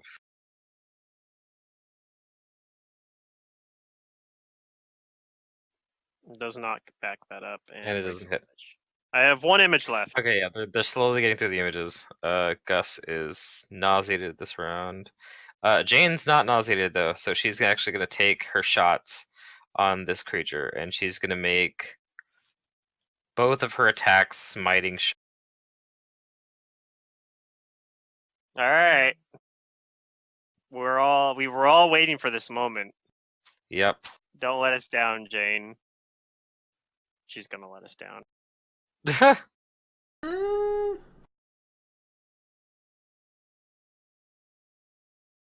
Let's see, her charisma is okay. Well, she has a little bit of charisma damage. That's right. What? Yeah, from something before. Yeah, I remember that. And we've just been like, it's whatever. It's damage, it'll heal. Just sleep it off. It's fine. As long as it's not me. Other things will put me down instead. Okay, 27. That touches this thing and does some damage. 13 damage. Woo! I don't know if that all went through or not. Maybe it did. It does, because she has smiting shot. Yeah, Smite! Nice! Works like smite. But only for one attack. Smiting shot. That's it. It's so bad. So she's used up 2 points of her available. I think she has like 6 now. The trade-off, though, she gets some like gunslinger stuff she can do with it too, right? Like a grit pool or something. So like her like sleuth investigator like stuff counts as resources for grit or like any of those other similar. That's pretty cool too. Abilities. So yeah, it's actually giving her. Yeah. There are some gunslinger things you can do. Yeah. But they're like drop prone and other stuff. Yeah. That's what she does. And she reloads. I guess the fact that you get a gun. Nauseated this time. The fact that you get a gun. Yeah, he'll move forward 5 feet. Okay, and I guess the Tyrannosaurus will take its attack too. It'll try attacking this one. Then Gus probably wants it to attack this one that hasn't saved.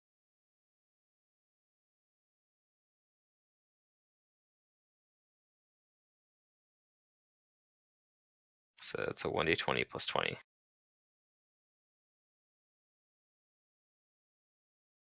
Uh, 29 hits.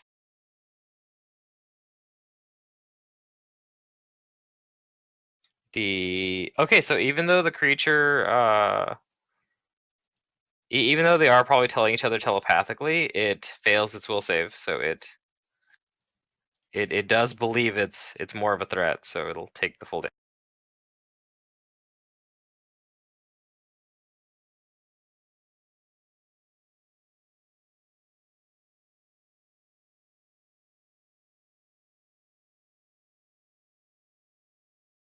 So that'll reduce down to 18.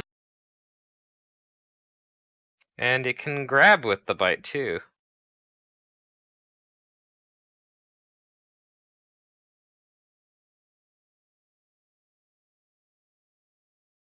35, I believe, grabs it. Yeah, it's grappled. Hey. So it's got it in its jaws. Okay.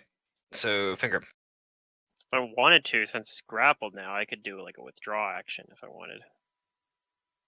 Like back here or something. Although I don't know that I want to do that.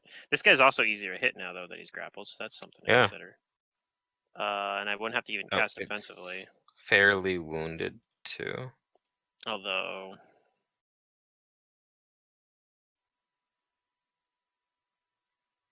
alright, I'm gonna 5 foot here. And I'm going to cast Vampiric Touch. And hope that I can do some Vampiric Touch stuff on this guy. So I get a free attack through the Archon Sword on the grappled guy. I don't know if that hits. He's grappled, so maybe. 19 to hit him. First thing on this grappled, yeah. That does not hit it. Okay, that's fine. I still have the charge, so I'll do another attack.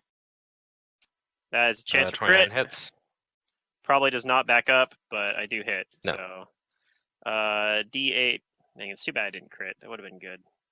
All right, D8 plus 6 for the physical damage, so 7 damage on that, and I got to roll a caster level check for the vampiric touch. So, plus 10, plus 12 actually, because the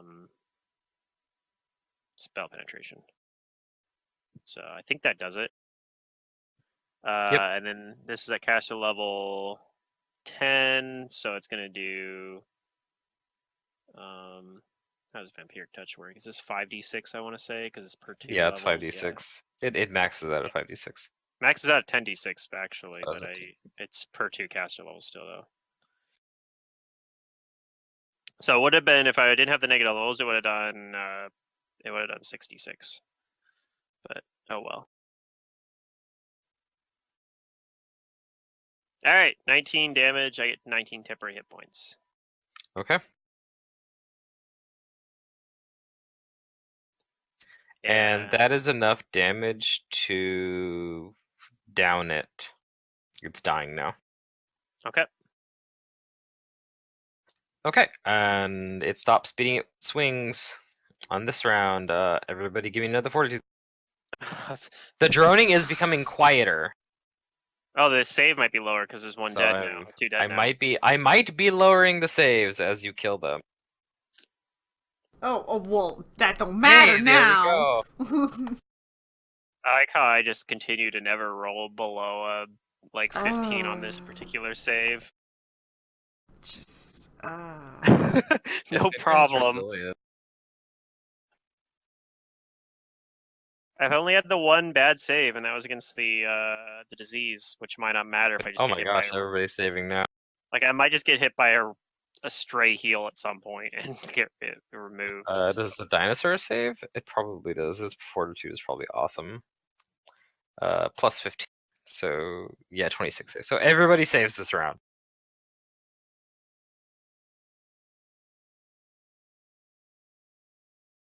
Yep, this looks like it's going to be the end for them.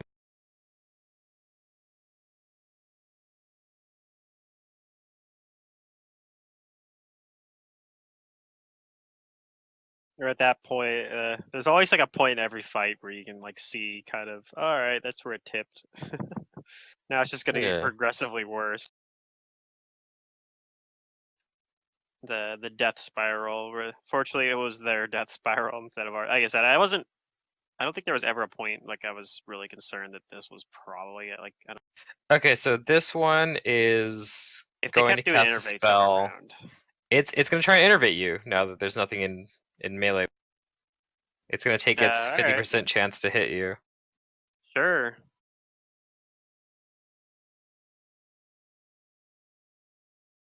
It's got a little less than that actually, because my touch AC isn't that bad right now.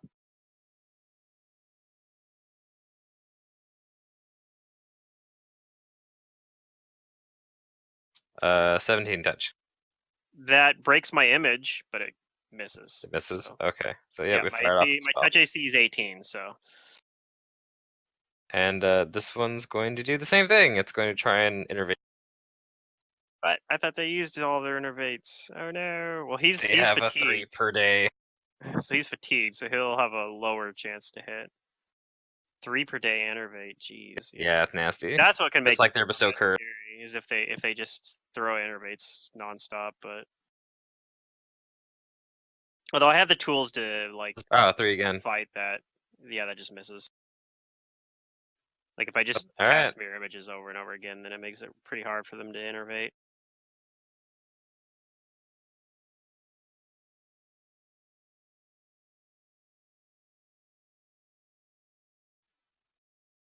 I also thought about casting an interposing hand, which also helps for that because it's one of the few AC bonuses you can give yourself that works for his touch attacks because it's covered.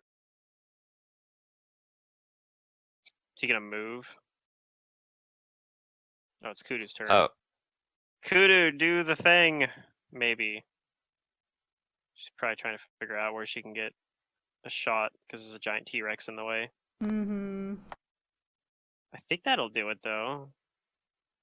Yeah, it doesn't cross the T-Rex's squares, so you got no cover there. Okay. I come here, I can't empower, so we just gonna blast it. I heard spell resistance. So, we're gonna telekinetically blast it. We're gonna throw Scree at it. Yes. Yeah. Throw the That'll Scree. technically be what you're throwing at. At which one? The one she doesn't have cover versus, Yeah. so the fatigue one. Okay, this one. 35 hits. Woohoo! And Kudu's like shouting these annoying things. Ah. They're kind of the worst. Okay, you hit it for a significant chunk. The only thing protecting it is its DR now. But you still hit it pretty hard. I'm not sure you can good align my blasts. Can you? Maybe. Align weapon. I don't know. I think there's a spell that somebody could put on you to make all your attacks count as good aligned. But... Yeah. Huh. Alright, that one's dying. Gus is going to hang back for now. He thinks that it's pretty handy. If you did a paladin kineticist multi-class, you could maybe smite evil. The T-Rex is going to attack. It's going to let go of the dying one and attack this one. Kineticist paladin sounds kind of terrifying, actually. Oh, it misses. I don't know how that would work, but yeah. Maybe Unchained's turn. She's gonna step forward. Charisma one. And she's going to take 2 smiting shots on the. If she downs it, she gets points back. Grip point, yeah. Yeah. Or whatever. Yeah, her weird resource points. Whatever they call them. Her smiting shot point pool. Look at that! Both hit. Hey, and she did damage, actually. That's not too bad a damage, actually, for, like... I mean, that's like what I've been doing. So, I can't really make fun of her as much. Alright, that second shot downs it. And she gets back 1 point.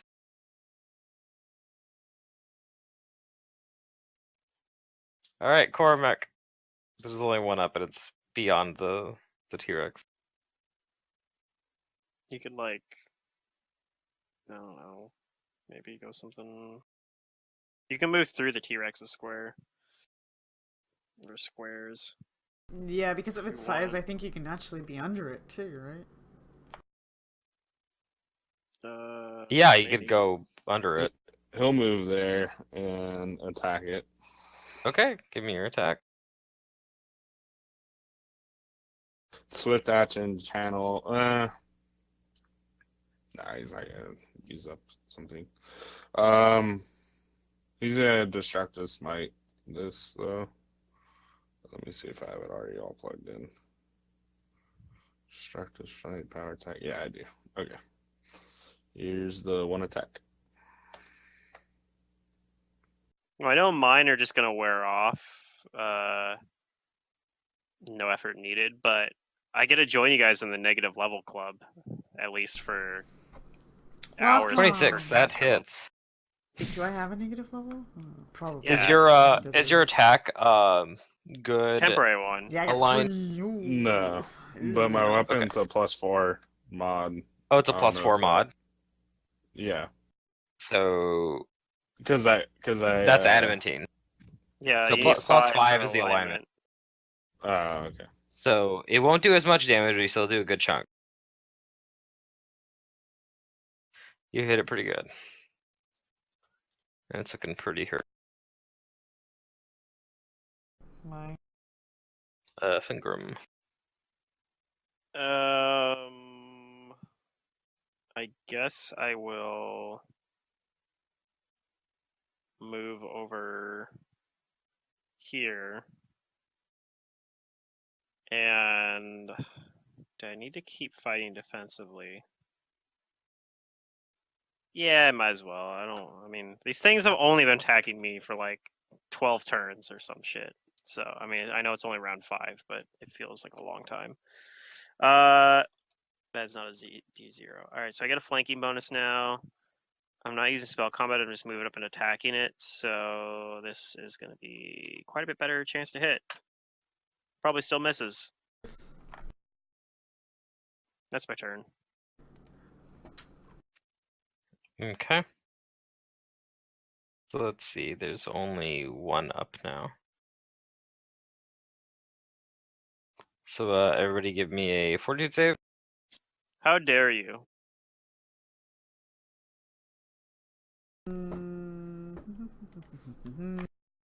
Hey, I think I failed it this time, guys. Oh, finally. I didn't. Woo! Alright, I'm no longer giving you a flank anymore. I'm sorry. Wait, what? These things happen. Alright, so this time, yeah, okay, Jane failed, Gus failed, Fingram failed, but Kudu and Cormax. So on its turn, it's sandwiched between all three of you guys. It's gonna begin casting a spell. Okay. Oh no! Stab it! Don't do that. Is it concentrating? It's probably It is attempting to concentrate. I need to actually go see if it beat the DC. What level is Insect Plague?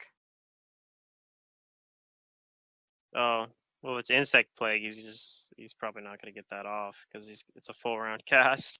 That's going for broke. Yeah. It actually fails in just the concentration for it. For casting defensively. Oh, yeah, man. it rolled a 5. Dang, poor guy. So that's its turn. Kudu. Bleh. Okay. See, if I was level 16, I'd have Counter Strike, and then I could just hit him. I'm gonna come here and blast this one.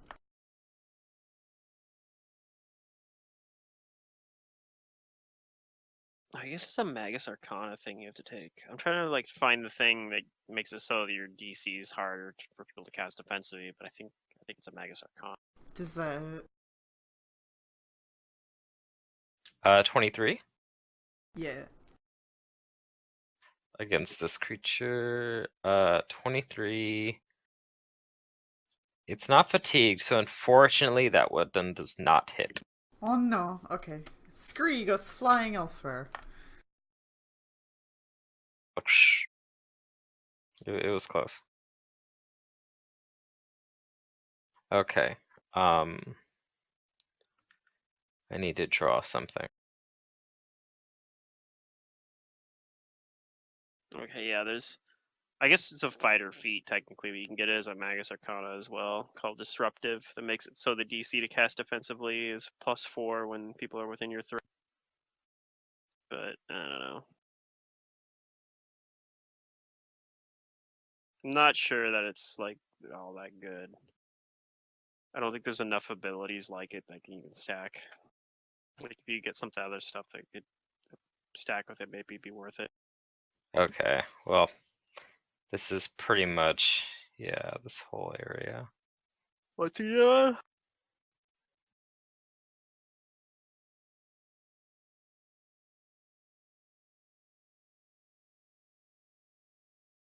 Because it's a 60-foot radius. Is this some nonsense that Gus is doing? This is actually not Gus's turn. Oh.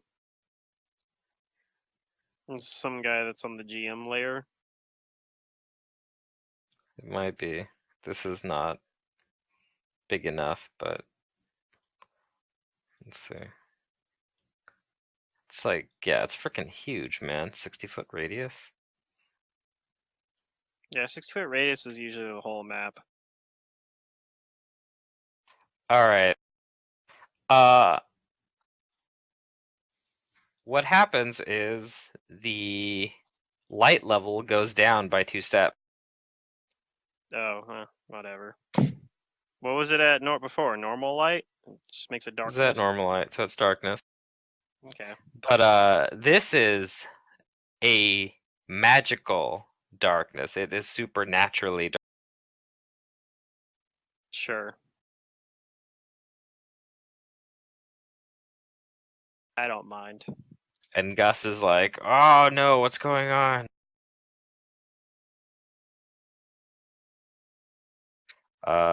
Gus is going to... I think he can do this. I think he can give himself true.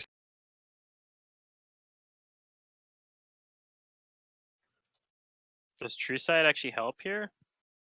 I think True Sight does let you see through magical darkness.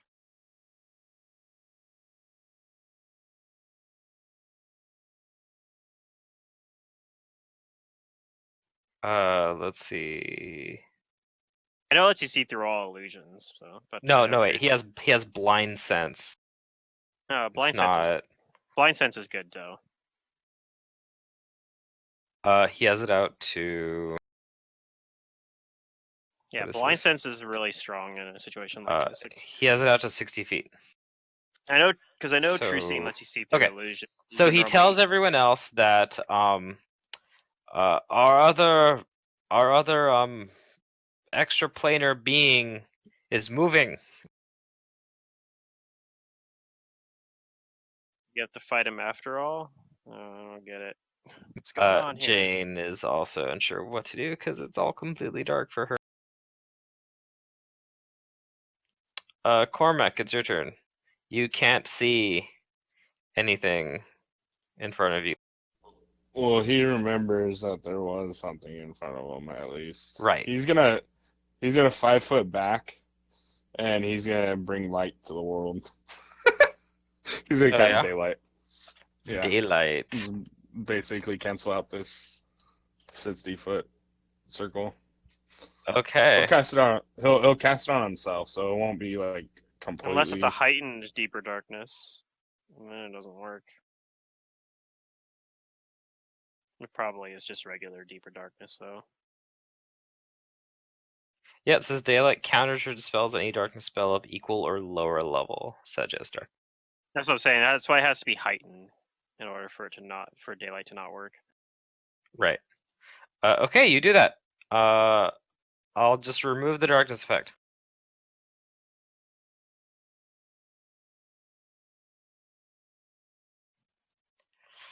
And yes, you see, Fingrim, that the other creature is over here now.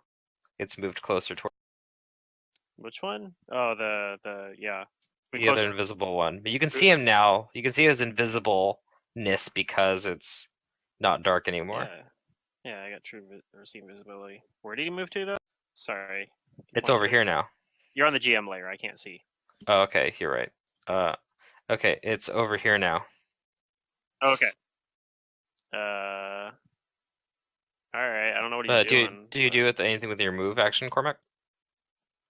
He 5 foot stepped, so. 5 foot stepped. Okay. And he's now that he heard that thing's moving, he is gonna free action channel into his sword. Okay.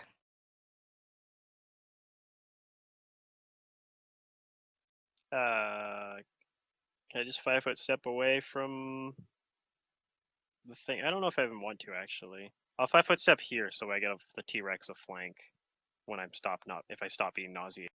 Yeah. Okay, on this one. This one's still alive, but it's gonna try and cast again.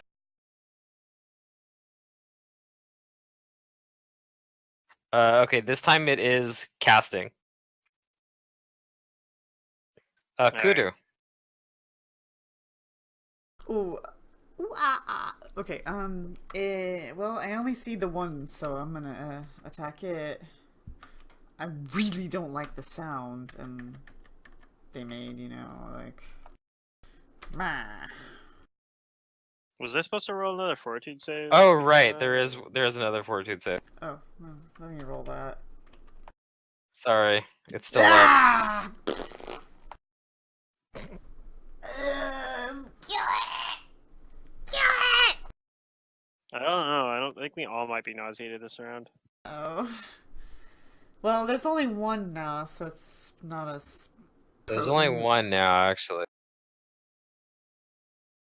Yeah, but 17 and 16 probably are pretty low. 17, 16, 19. Yeah, the 19s do it. Okay, and I don't see one from Cormac. Sorry, I stepped away real quick. It's okay.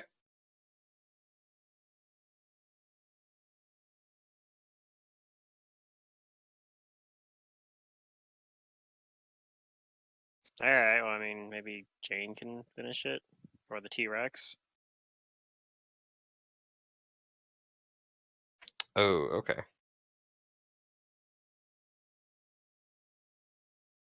The T-Rex, yes, saves. Okay, so yeah, unfortunately, Kudu is nauseated.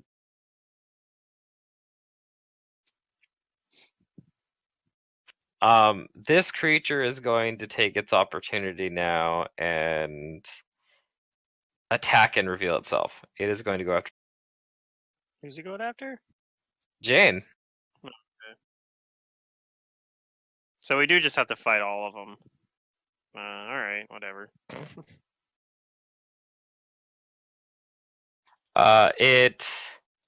It speaks, not with telepathy, but with its actual voice in a, it speaks in Infernal. So if anybody understands Infernal,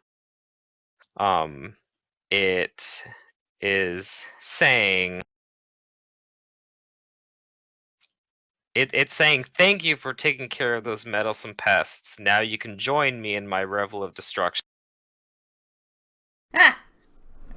Just as I thought. We should have picked them. I think we would have had to fight them all anyway. Maybe. You'd have had to fight them all, but in a different order. Yeah. So it's going to take its spear that it has, and it's going to try and stab several times. Several times!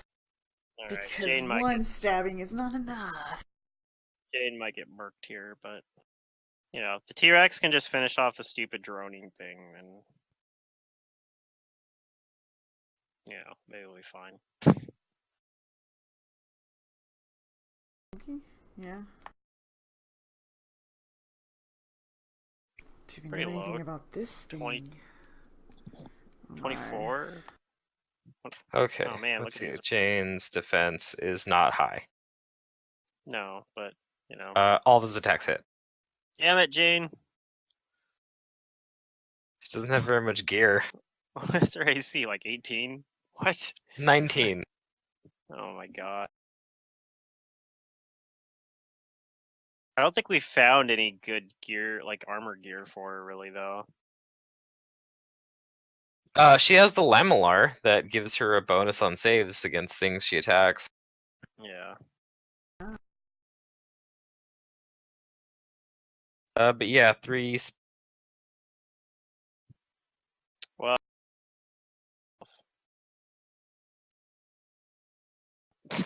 it could happen. She's...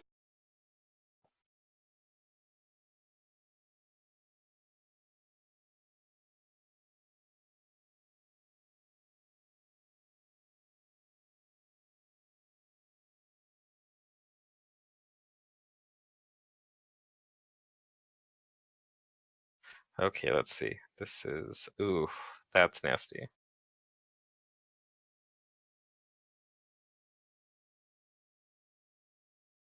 So, normally on that last fortitude save, she would have saved against this thing's poison, but she's been injected with 3 doses.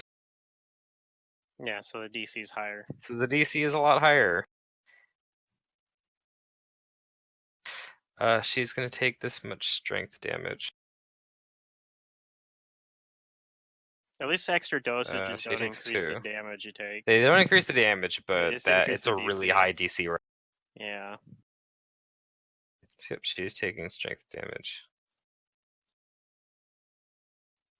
Gus's turn. He is not nauseated. He actually does have 5th level spells. I was just looking at that. He's gonna try and cast Greater Forbid Action. Alright. He's gonna try and tell it to not attack. It's a DC 22, so let's see. I'll cast a little check. Yeah, say probably has SR too. Yep, it does. Yeah, it's probably a lot higher than these things for its SR. Oh no. That was a low roll. Alright, well, the spell fizzles. Levels, yeah. He is going to move away from it. Jane's hurting. She's gonna 5-foot step back and take 2 smiting shots against it.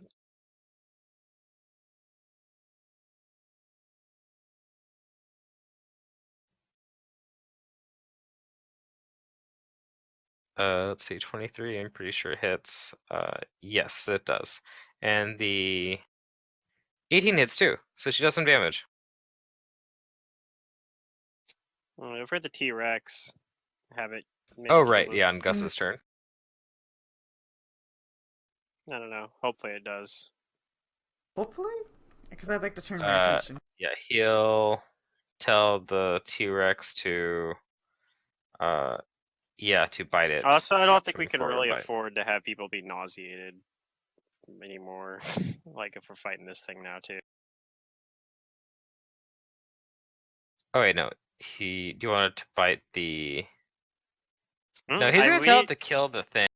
Oh my god! All right, well. Well, I meant the little thing. Oh, okay, yeah.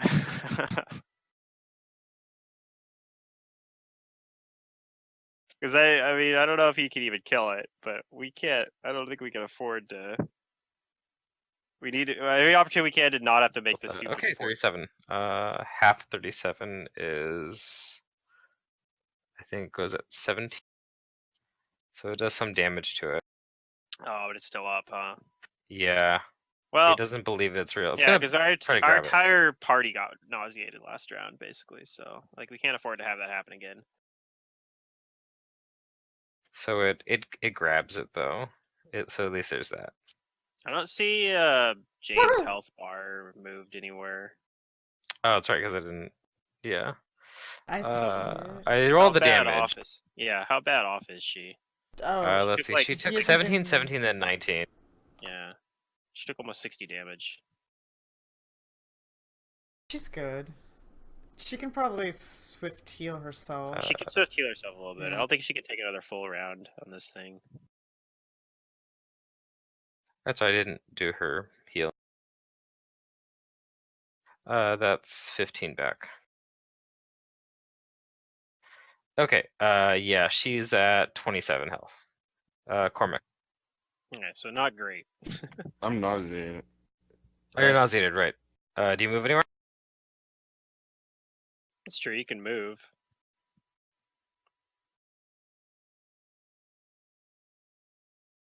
Does this thing keep trailing when it's...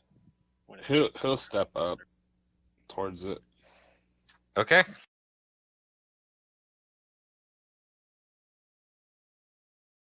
And Fingrim, you're nauseated? That's his turn. Yeah, I'm gonna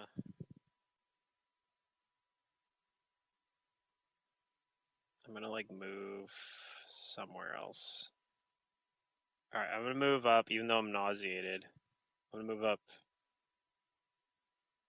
I'm gonna move up next to Kudu and like closer to Kudu and Jane here.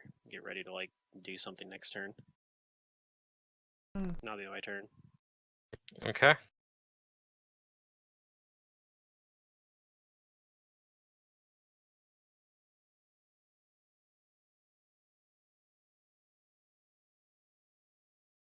We'll see. I mean. Yeah. Okay, so give me fortitude saves. Because he's gonna keep droning.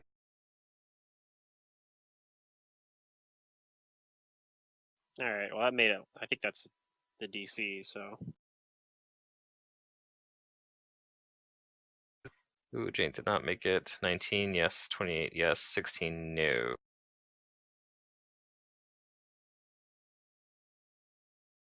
And then I need one from Cormac.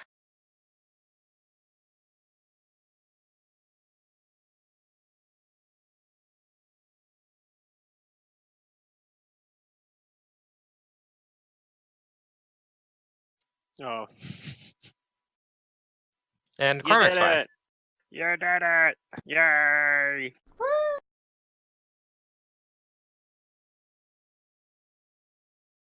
Okay, so that's the good news then. Only Gus and Jane failed, so I don't have to do anything with them this round. The bad news is that this guy actually gets his insect plague off. Does he? He got hit by a T-Rex and he's grappled right now. Oh, sorry, he's grappled. I need to roll that concentration check for him. Yeah. The damage from the T-Rex wasn't enough to get him, but he does have to do the grapple. grappling, the DC to cast while grappled is pretty absurdly high based on the CMB. And this guy's got to have like the T-Rex. It's CMB plus the spell level, I think. Caster level. Yeah, plus like 10 or something. So yeah, or maybe it's just plus the spell level. Well, regardless, the T-Rex is plus 28. Yeah, so it's gonna be a hard concentration check. Let's see. Its concentration check is only plus 16. Oh yeah, he's got a long road ahead of him. He can make it. It loses it. All right, good. But it is still droning for free. Yeah, but yeah, it's the T-Rex. If he maintains his grapple, can just do his unarmed damage or his attack damage. Just I guess that's its turn. It fails to get its spell off. Kudu. Okay. Yay. I'm gonna shoot this big thing. Like, I know. Well, I'm gonna have faith in the T-Rex next round. Is what I'm saying. Did you knowledge this? I forgot to, but I was also nauseated, so I don't even know if I could knowledge it while nauseated. Okay, then I'll scree it for now. I think actually knowledge probably counts as like something you can't do while nauseated because it takes like concentration or whatever. That's actually a fair argument for not allowing. 32. Ooh, that hits. Alright, this is a telekinetic blast. Alright. It takes a pretty big chunk of damage. It does have DR, but you do a lot of damage.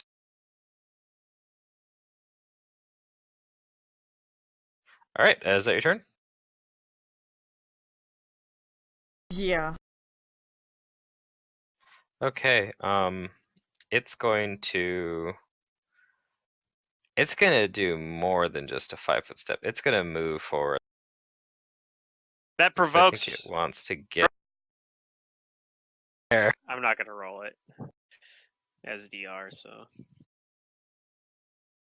Okay, yeah, so it's just going to make one attack on Kudu and power attack. Rude.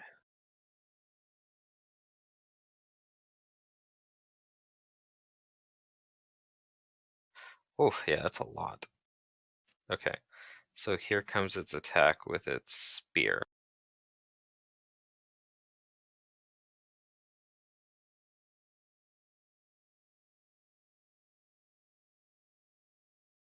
Does a 20 hit you? No. Okay, yeah, it took a very large minus to its attack with the power attack. It has a really high base attack bonus. Mm-hmm. So good thing it missed. Gus is nauseated, Jane is nauseated, but she can swift action heal it.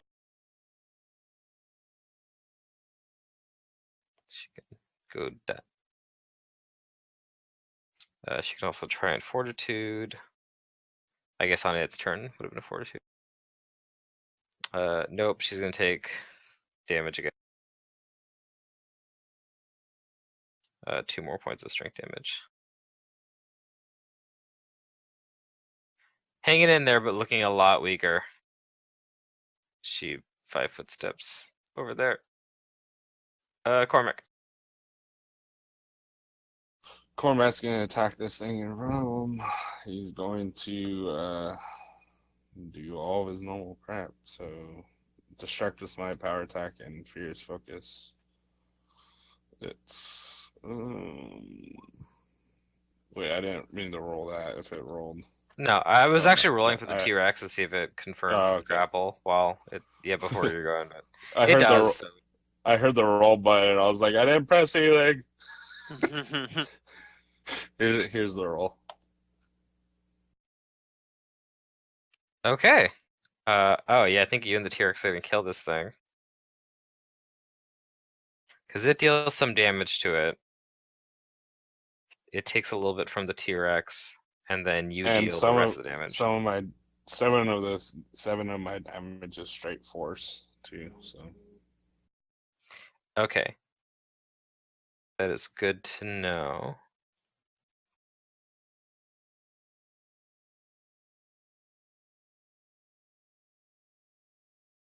Then yes, that is enough to down it.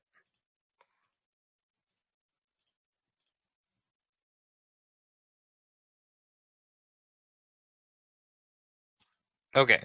Yeah, so they are all down now. There's no more droning. Hooray! Okay. Is that your turn, Cormac, or do you move a little?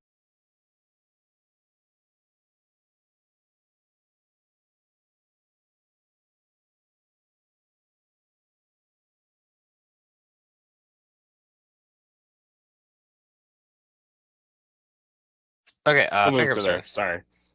Yep, no worries. I keep having someone keeps coming to my room and start talking to me, but he'll move to there. That's okay. All right. Okay. I'm gonna roll the knowledge check now that I'm not nauseated. Okay. Knowledge planes. I get a plus 21.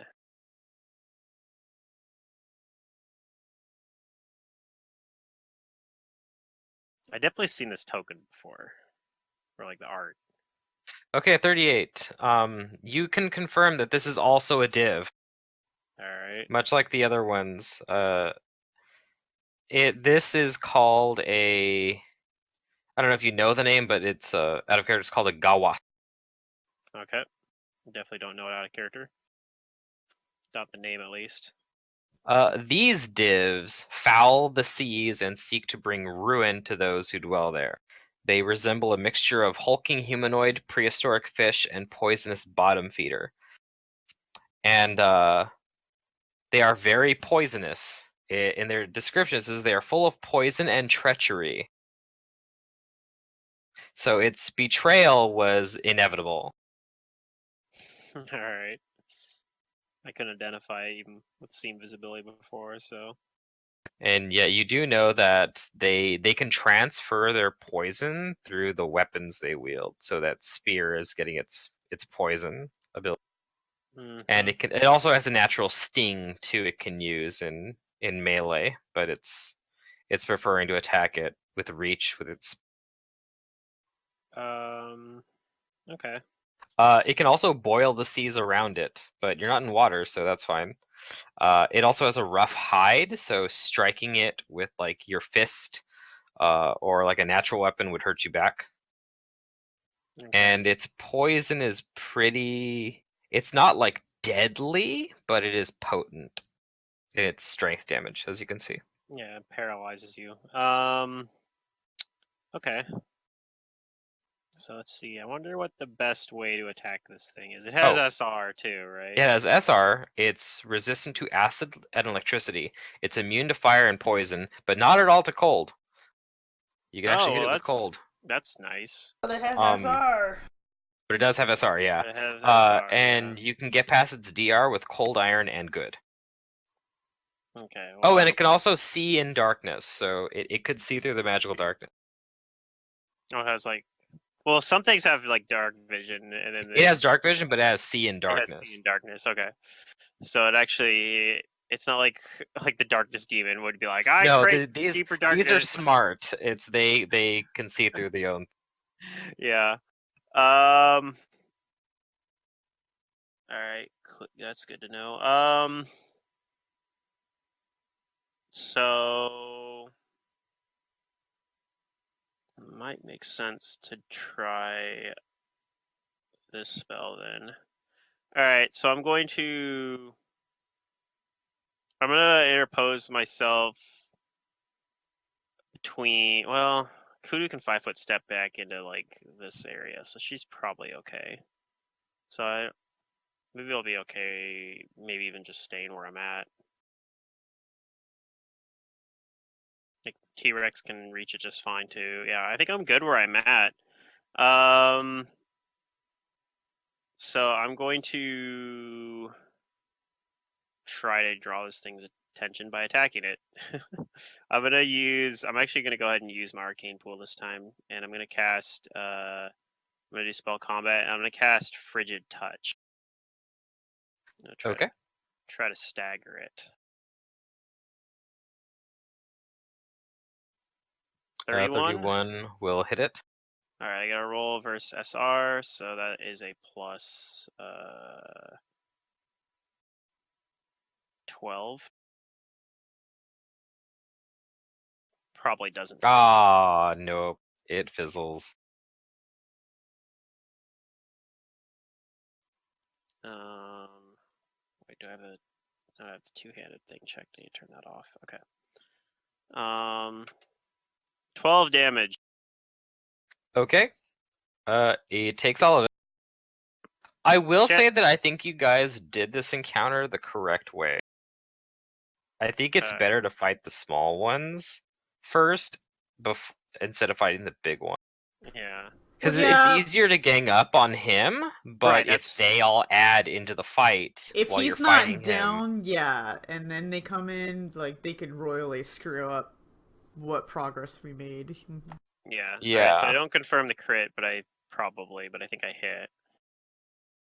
Yeah, I remember that's kind of what I was saying earlier. Is like I'm pretty sure that him is way easier to fight. All right, 12 more damage. And then I get one more attack. Okay. Oh yeah, he's getting hurt. 25 probably doesn't hit. 25 misses.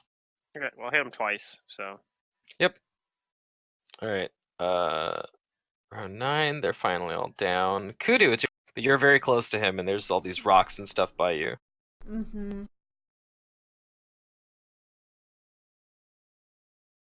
Back here? Yeah, I'll say that there's enough room for you to do that. Okay. I'll do that, and then I'll range attack him with more scree. Let me see here. I can empower, so I'm gonna empower and blast. Take a move action and everything. You only had a 5 foot. Yes, we'll empower that up. So that number is...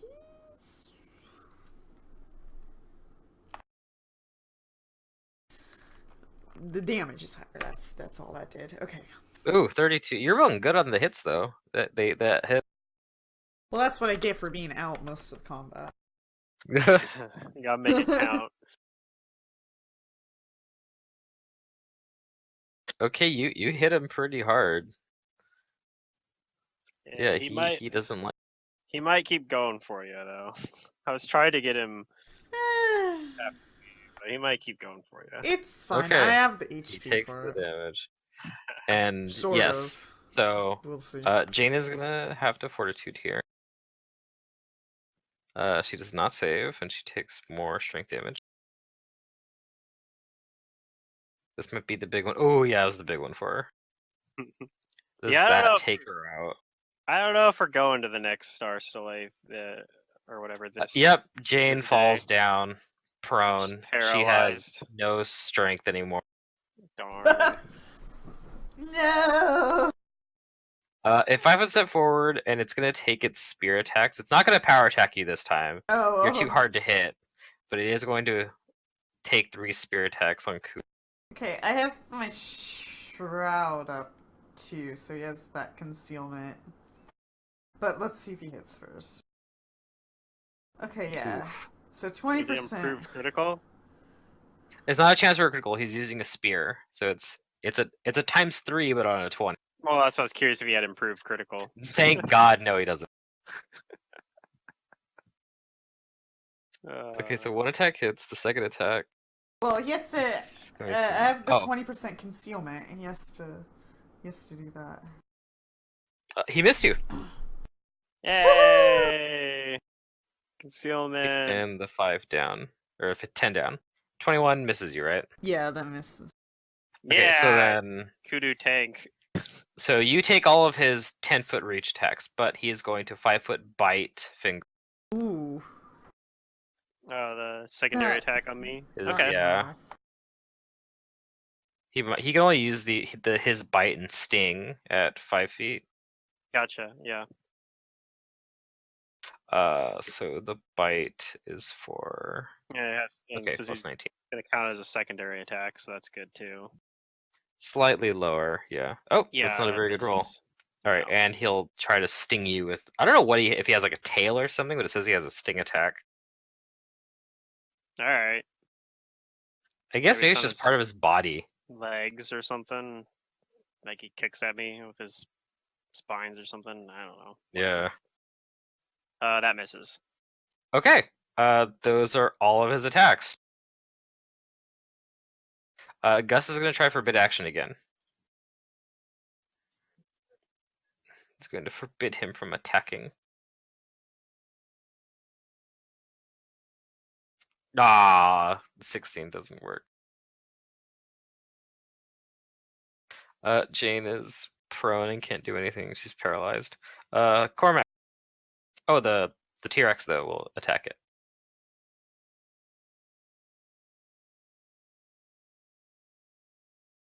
That'll hit. Does it disbelieve? Yes, it does not believe it's real, but it'll do some.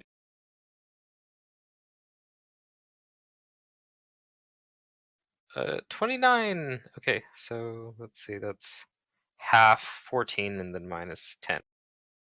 So the T-Rex does a little bit of damage, and it's going to try and grapple it.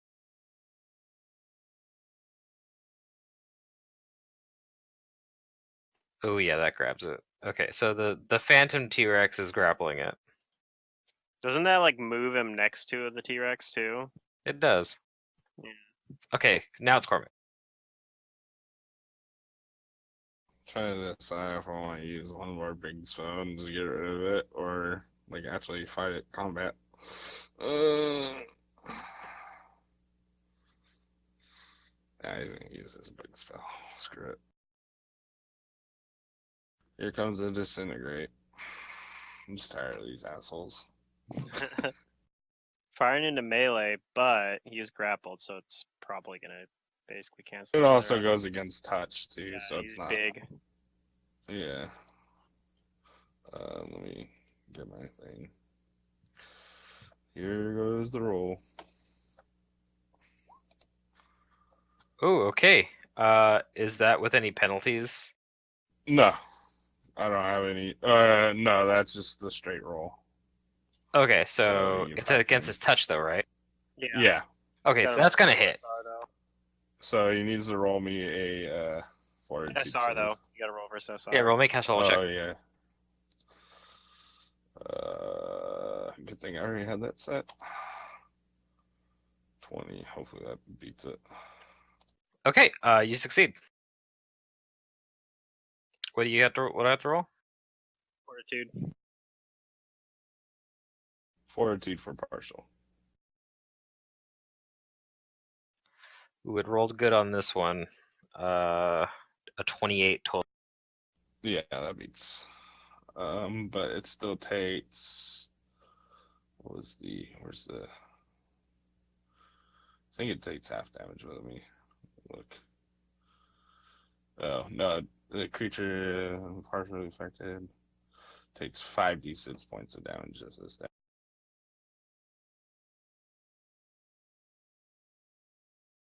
Yeah, so the 5d6 will just hurt it. It doesn't get any DR versus it.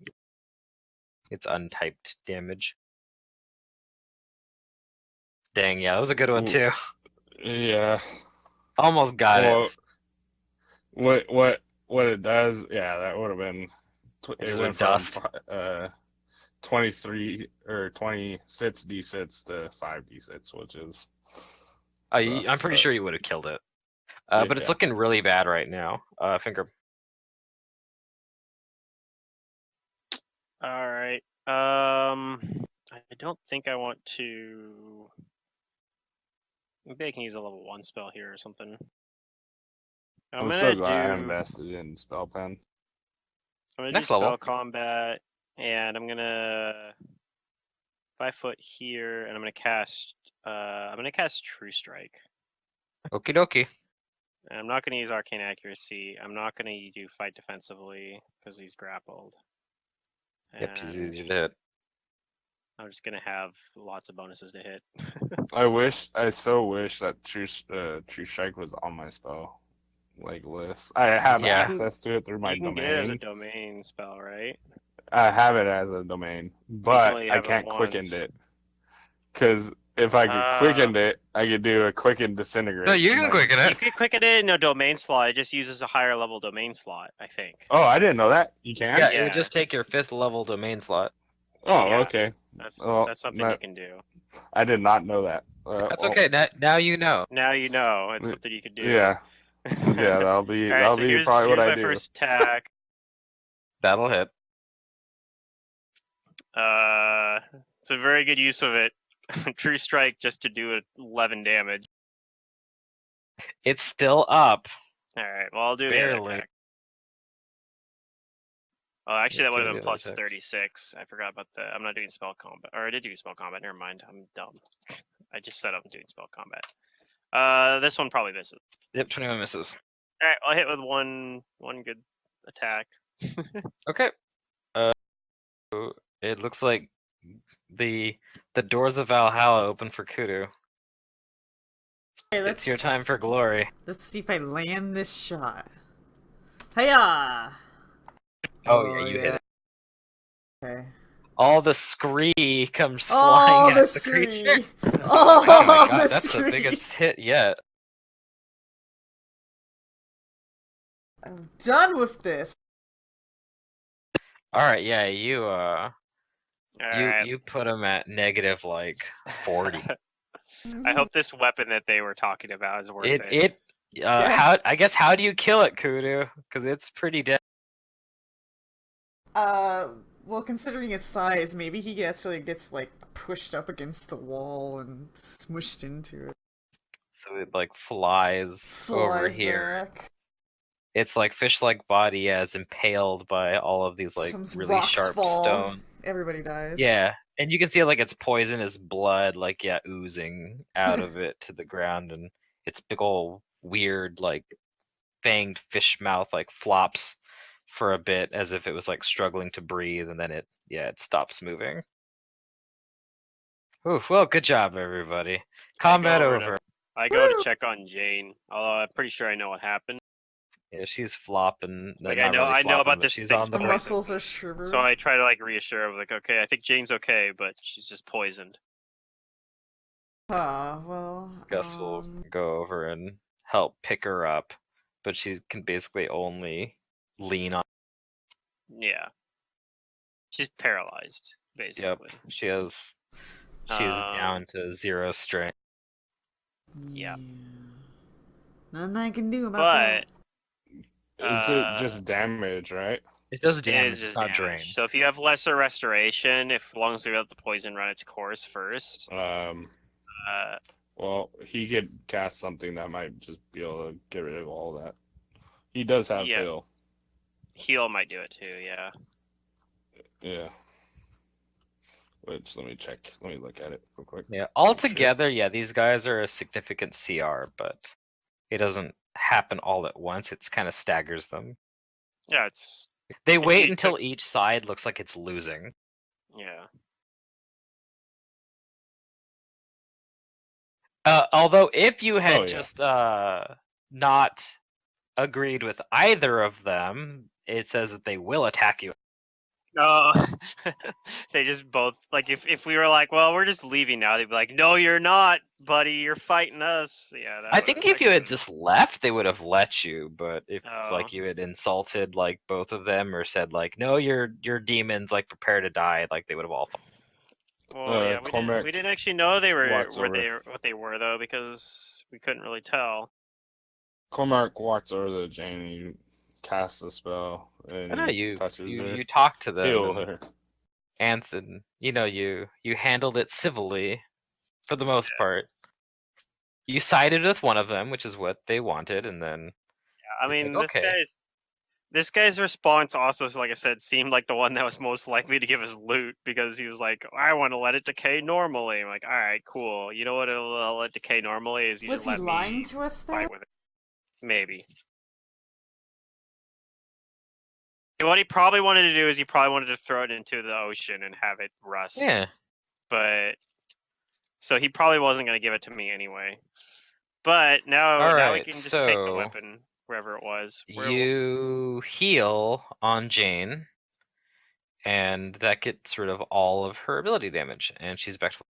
Woo! Including the charisma damage. The poison too. Yep, the charisma is off of her too.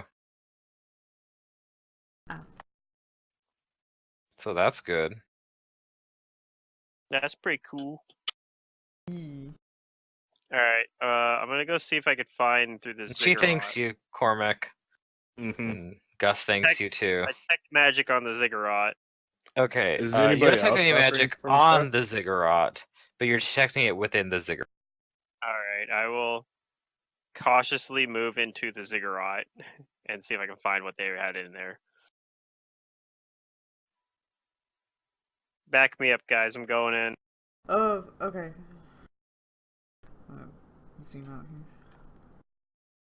here. What's going on? I'm going in the ziggurat. Oh yeah, I know that. Okay.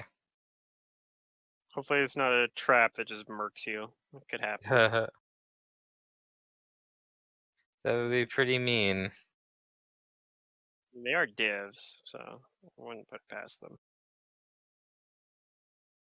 Okay, so you go inside and you're looking at this shrine, and there's lots of skulls and expired candles and this like red ochre all over. Alright. I'm concentrating to keep my detect magic up, so... And you're seeing like lots of like trinkets, like broken holy symbols. You're like at a glance you probably recognize many of them as like the intermediate gods of Galarian. Mm-hmm. And other like beautiful trinkets like mirrors and urns and all that. But among them is a noteworthy treasure, and it is detecting as magic. You see a bronze bastard sword that is resting atop a small pile of ribs. Alright. I'll go over and touch it. Okay, you touch it. And I'll do a spellcraft check. Okay. To attempt to identify it, even though I have negative levels right now. My bonuses are pretty good still, so... Especially with heroism running.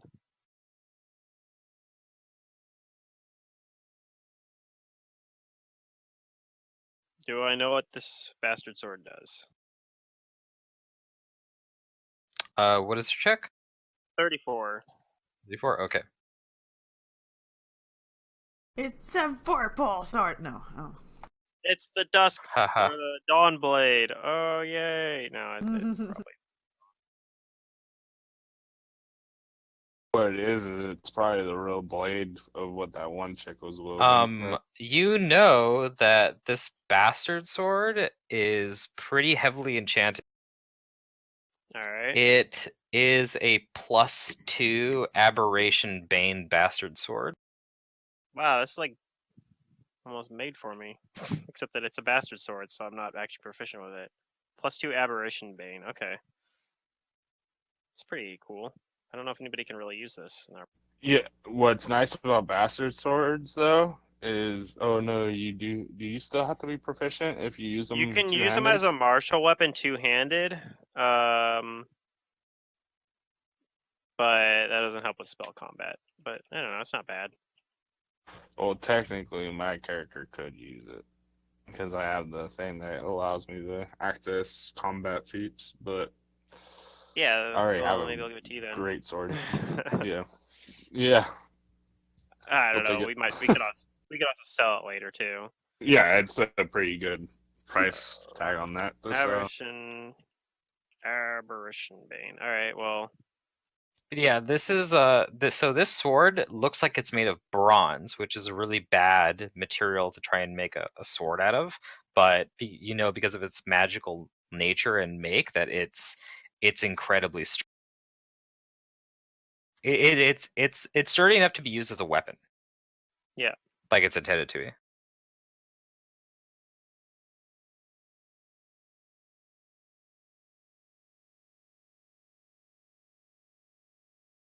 On top of that, it does look familiar.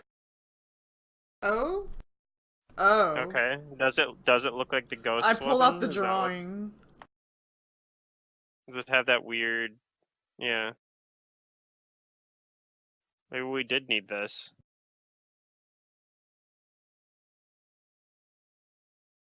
Do we have to reunite it with its ghost?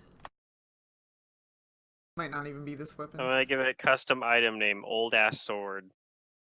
So this is what it looks like.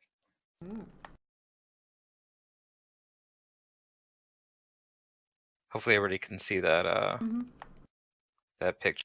That's what the sword looks like. It's got this the pommel is like this snake that's like a hooded cobra, and it's got like the hilt or the guard has like these like snakes entwined with it. That was what the ghost had, right? I don't know, was it? Does this match the drawing I have? Yes, it does. It seems to be like this is the weapon that you guys had found before, but instead of it being translucent and like incorporeal, this is like the actual thing. Okay, so maybe this can help us put that ghost to rest somehow. I'm not exactly sure what we're doing with it. Like if we need to just present it. Hey, here we found your sword, like the real one. Maybe that'll appease the ghost somehow. Maybe you have to destroy it like these guys wanted to do. I don't know.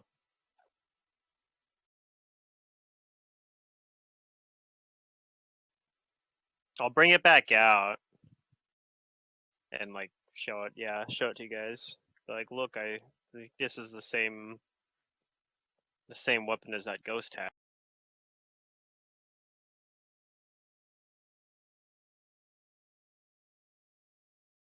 Yeah. Well, let's go out to the other sleigh and check it out, and then I guess we can piece together the puzzle. That's the weapon. Are we so still all you know right now is that it's a +2 Aberration Bane Bastard Sword. Are we still going to the other Stille today? Let me sleep here. Cormac says we should probably leave this. We probably don't want to hang around here much longer. Yeah. I'll ask Aptolinu if that was what all he wanted to show us. Was this ziggurat? This scenario? He says that you've seen what he wanted to show you. He wanted you to see the folly of not just man here, but also the folly of these creatures who come here to destroy, but who would just as eagerly enjoy wasting their lives away arguing. And he does tell you that there have been other other pilgrims have ventured to this site, and some that I have guided here, who have also sought destruction of things, many holy relics that people have brought here to be destroyed or left to decay. I mean, I saw some of those in the ziggurat.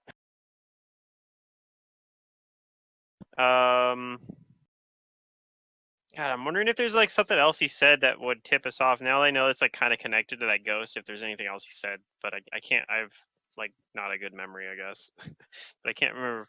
I can't remember. Does anybody remember if he said anything that we think might maybe tie into that ghost? I don't remember him saying much about the ghost. Most of what he said was really cryptic, so that's Yeah. He might have said something that we didn't really catch on. I didn't now. catch And it. now I'm like, ah, man, what did he say again? I don't know. Yeah. All right, well, I feel like having this sword is probably a good thing for dealing. Well, with it is powerful. If nothing else, it's powerful. It's effectively a +4 weapon against aberrations. Yes. I think if I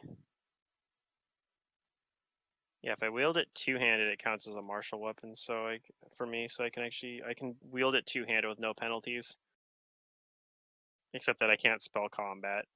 So I don't know. I mean, if I take exotic weapon proficiency for bastard sword, I guess I would be fine. But I don't get any feats next level. So. I like this group because people are actually rushing to like want to use a weapon. Whereas like most of the other groups are like, oh yeah, like I don't need to use any weapons. Yeah, we have like a bunch of people who are like, I don't use weapons. Like, all right, well, I mean, all right. Yeah. Second Darkness was like that. We just gave all the weapons to Safa. This like nobody else could use them. I had a pretty nice weapon in that game, but I like you did. I built that weapon though. Like I paid the money to get it how I wanted. Yeah, you made it. Yeah, it was a trident because originally I was envisioning this character like not really using weapons, but it ended up we got like a really good weapon early on in the game, so I was like, all right, well, I guess I'm gonna use it. Yeah, it was a +1 returning holy trident. Yeah, that sounds pretty good. I like returning like spears and tridents and stuff that you can like throw. Oh, it was also spell storing. It was a +1 returning spell storing trident. Like it was nice. It was a pretty pricey tag on it, but yeah. Well, I really like returning items because they give you like, especially against things that have like reach, they give you that like ability to kind of close more reasonably. Like you can kind of step to the edge of their reach and throw your weapon, you know, and then and start 5-foot stepping. Oh yeah, like I can kind of do something like that on Raz at the moment. Yeah, because I have like quick draw. Yeah, quick draw ups of that. Man, there's for the most part, been lots of times where I'm like, I should have got quick draw on this character. But, there was times where I'd put I was just storing inflict serious wounds or the third level version or whatever it was, and just having that as like a one time like damage boost.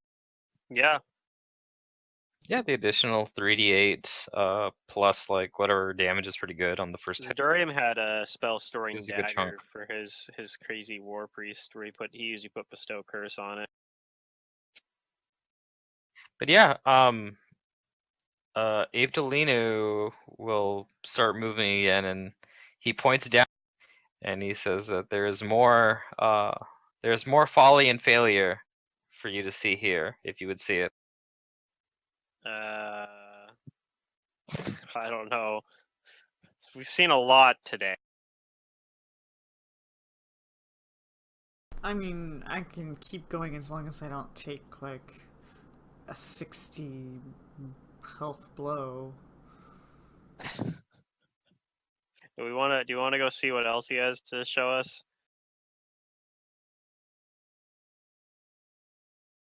We might just end the session here tonight too, since it's 9:20. Yeah, it's probably a good idea. Do you want to endure one more failure before the session? No, you want just a little bit more experience? Just a little bit more. I want to get level 14. You might hit Bats! 14. Send let me, us let me bats! see how much experience you A got swarm right of now. bats comes in! Two Level of them, or 14 three doesn't of actually them. give me anything, really. I guess it gives me more spells. That's about all it does. It gives me more spells per day and such, which is I pretty cast Raise Dead and then I kill it. There you go! XP! Woo! Oh, that works, right? So each of you have 7,200 experience gained so far for this. Oh, okay. yeah, we're off by a little bit. By a little bit? How much off are you? Like 1,000 or so. Oh my god, if you experience just one more bit of failure, then you might... We're off by 1,300.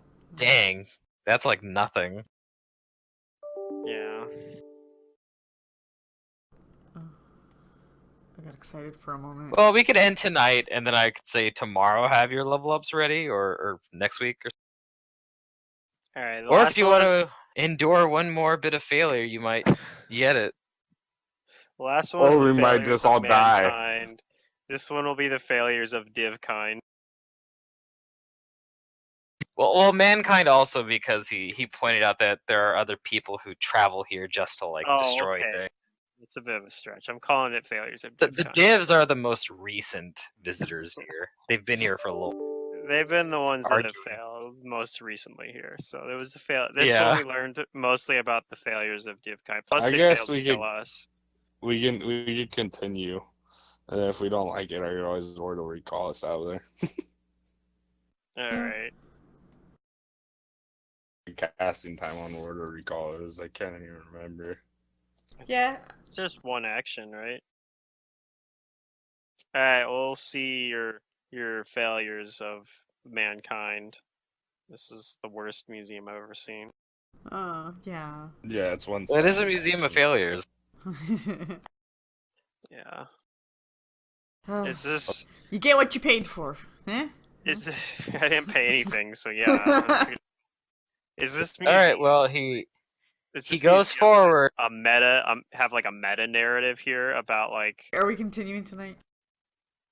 I don't know. Are we gonna do one more thing? It's not gonna be combat. I guarantee you that.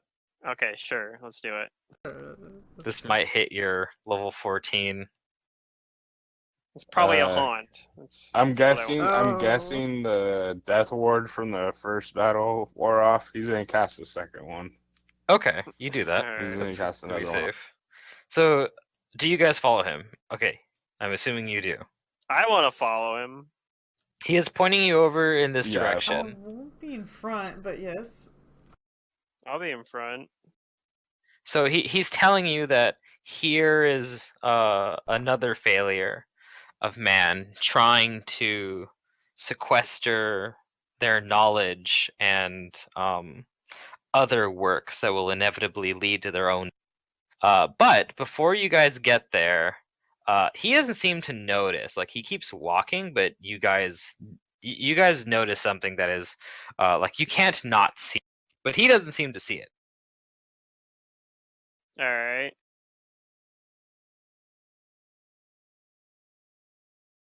So go ahead and give me perceptions. No, maybe this is one of those perception checks that you want to fail. I can't fail it. I might. I got negative levels, so. So do I, but I can't fail. Yay! Look at that. Look at how bad that perception is. It's lovely. Well, I rolled my lowest perception, so. Okay, so if you rolled less than 25. Yay! I don't know what happened. Those are all 25 and over. You get this sense first. You suddenly start to hear you hear sounds like the sounds of like movement, like footsteps or of like animals and then it all just like falls silent. It's that like it's that anticipation or like the hair standing up on your arms of like something like some impending like.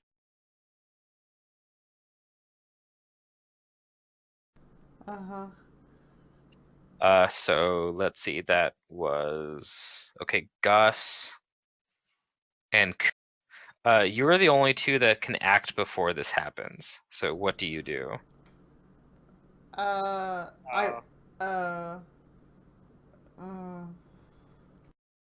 guess it is something that you want to roll good on then. It's gonna happen to you anyway.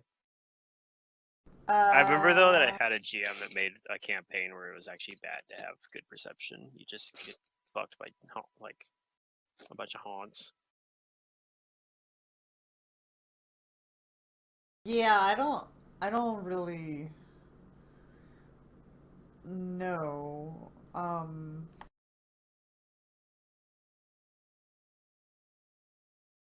gonna turn around and like walk behind my allies. And hide, Okay. I guess. I'm like, oh shit, did you guys hear that? Gus is going to he gets like the tinglies that he usually does get like with a haunt, and so he's gonna knowledge anti-haunt ability. And yeah, so he's like pretty sure, okay, like something's happening, and since he can act with a standard action, he's going to cast Purge. Yay! Hopefully it works. He's like, spirits be gone. Let's see. This is a 1d6. Okay, 10d6.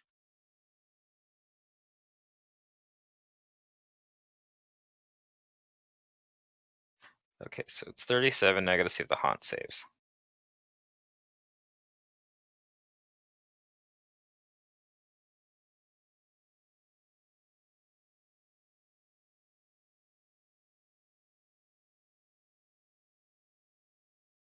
Oof, yeah, it saves.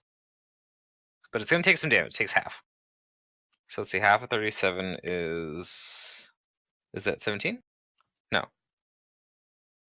That's 18, right? Yeah. Okay.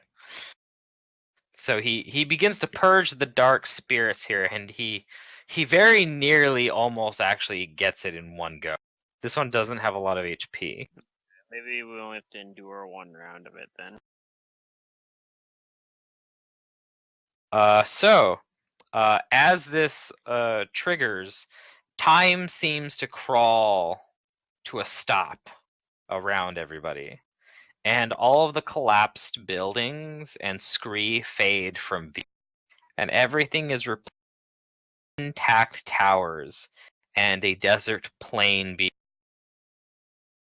You all see this warrior-like woman clad in a stylized breastplate stepping into view on the stone streets in front of you. And she plants her great axe in the ground and calls out, "What have you come to show me, O great devourer, destroyer? Show me." And she seems to receive no response, but as she turns away from the sky, it starts to blaze with fire. The sky, that is. And something comes crashing to the ground.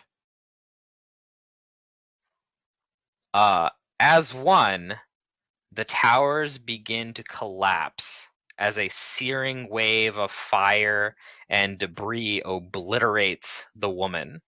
And every creature and every building in front of you is. So everybody give me a fortitude save. Dang it. Another freaking one of these. Yeah. Did this one in Second Darkness. Come on. Oof, I failed it. Kinda. I have a feeling it's kind of the same scene from Second Darkness. Will save, right? Fortitude. Fortitude.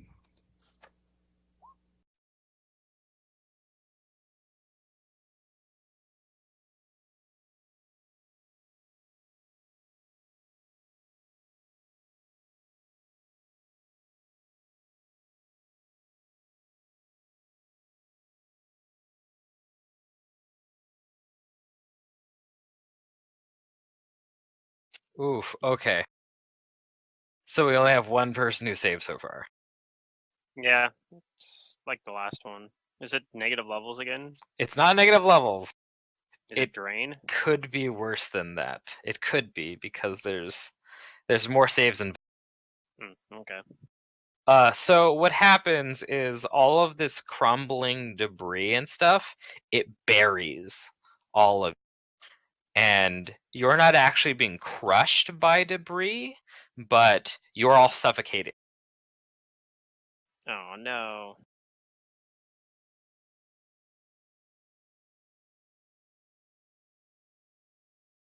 So Kudu, since you succeed, you're just staggered for a round as you gasp for. Okay. The rest of you are suffocating. So we're gonna go. This is the first round after the initial. I need Cormac, Fingrim, Gus, and Jane to give me another fortitude save. Alright. Breathe! And Kudu, do you do anything while this is happening? So, like, is this physical debris or is this, like, imaginary? It looked like it was physical at first, but it's actually not. It's not real. This is a magical effect that's causing everyone to believe that they're suffocating. Yeah, I don't know what I can do, so I panic. Okay, so let's see. Cormac was a 15, unfortunately. Uh-oh. This is not good. Jane saves, okay, so she staves off the effects for one round. Fingram also staves off the effects, but Gus is failing.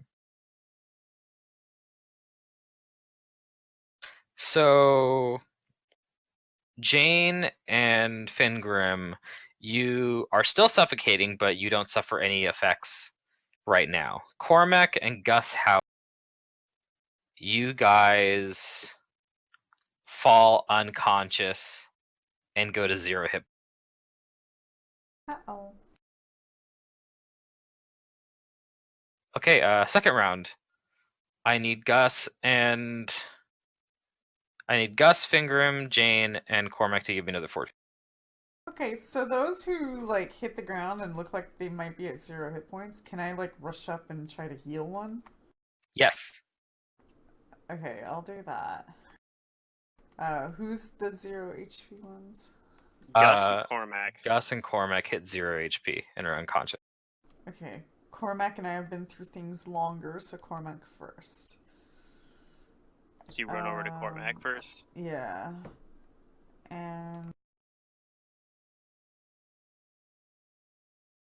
I gotta turn my things off so they're not boosted.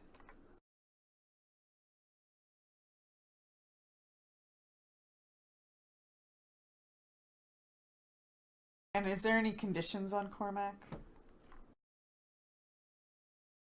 No, I don't have anything other than my negative levels.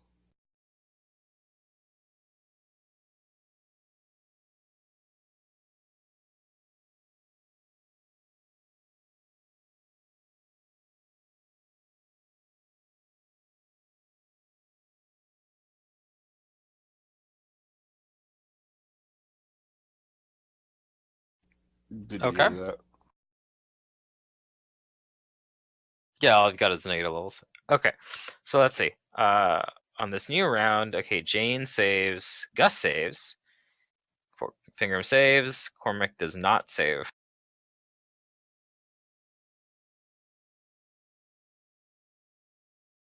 You do get healed, though. So I think you just go back to 0 hit points and are still unconscious and suffocate. But Gus doesn't progress because he saved, so he's also still at 0. Because I think if you fail 2 in a row, that would be -1 hit points, and so even though you did, Cormac, since Kudu healed you, I'm just going to count you as like you're back to 0 hit point. Okay. Okay, so now give me one more fortitude save. Come on, The four of you. save. Yeah? Yeah? Yeah? Okay, so Fingrim, yeah, you is just this kind of like all tough of it us? out. Let me... Oh, no, not me. I Yeah, not failed the you. very first one, and I didn't fail one after that. I made Right, every yeah, single one of you're them. really good at holding your breath. Yeah, apparently. He's a dwarf. He's used to being buried in rubble. It's true. Yeah, that's just a This snug is just bed. going back home. Okay, so Jane actually does fall unconscious at 0 hit points, but nothing more than that. Gus remains at 0 hit points and unconscious, but doesn't begin dying. Fingrim toughs the whole thing out, and Cormac, yeah, you don't progress to the next part either, so you go back. You're just at 0 hit points and unconscious. So yeah, by the time these 3 rounds are up, the suffocation magic has worn off, and the party is just like really low. I mean, only Man. Gus and Cormac are, right? Or Jane. No, Jane and Gus are also at 0 hit points. Oh, that was bad. But yeah, Ego Lols doesn't seem to be affected, and neither does Ibtalina. And he looks back at you, like wondering, like, like what happened? Well, you know, these things happen when you follow crazy. But yeah, That's Fail crazy. You survived the haunt, called Echoes of Earth. Ooh. Dang, if only it had failed its save and Gus was able to just like dispel it on that surprise round, that would have been. Yeah, if it had failed its save, it would have taken enough damage to just go away. Or if he had stayed conscious. If he had stayed conscious, he could have hit it again.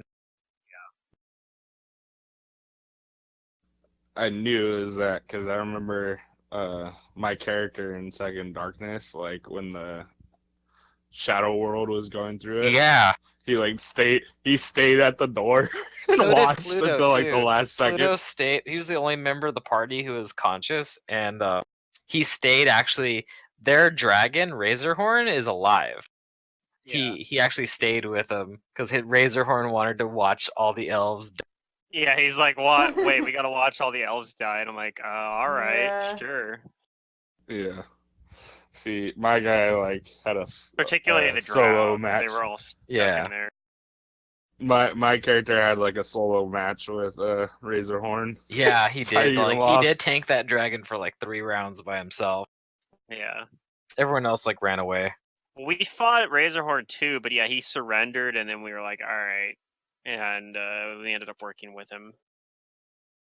Yeah, it was. All right, everybody gets 4,800 XP each. Woo! For surviving that haunt. And if Kudu, and that'll be enough to level up. Yeah, you guys are level 14 now. What's your XP at, Pluto? Hooray. My total XP now with the 4,800 there is 448,500. So I'll put it in chat.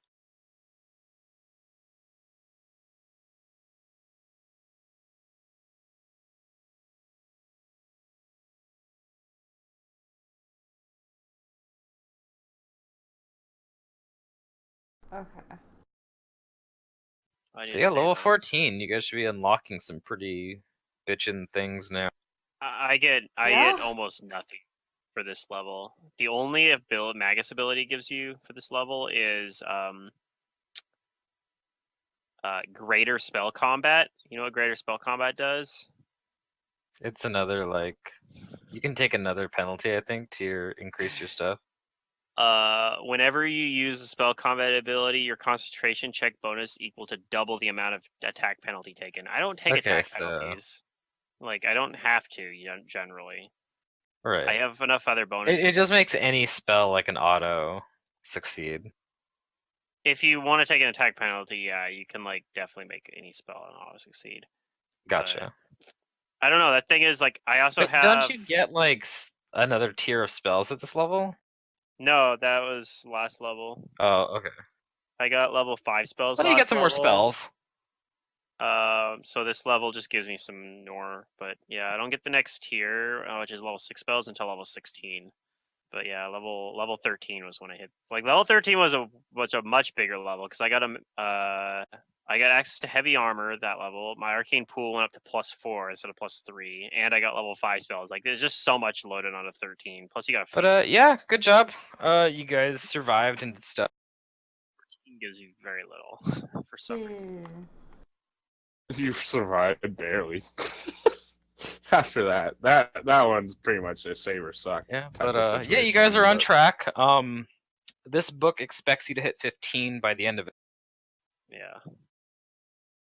15's a pretty big level for me because I get 15's a lot of really powerful Magus Arcanas are unlocked at level 15. I get 8th level spells at level 15. Like that's when I can take the Quicken spell Magus Arcana, for example, if I want. Quicken magic once per day, cast any spell as if it had Quicken spell. Yeah. Just any spell. Well, now that I know they do Quicken, I didn't even know you could do Quicken domain spells. Yeah, hell, changes the game with the Quicken magic one, I can do it on level 6 spells once I get them. I can just be like, Quicken level 6 spell. Not something you normally can do, but with Quicken magic. Yeah.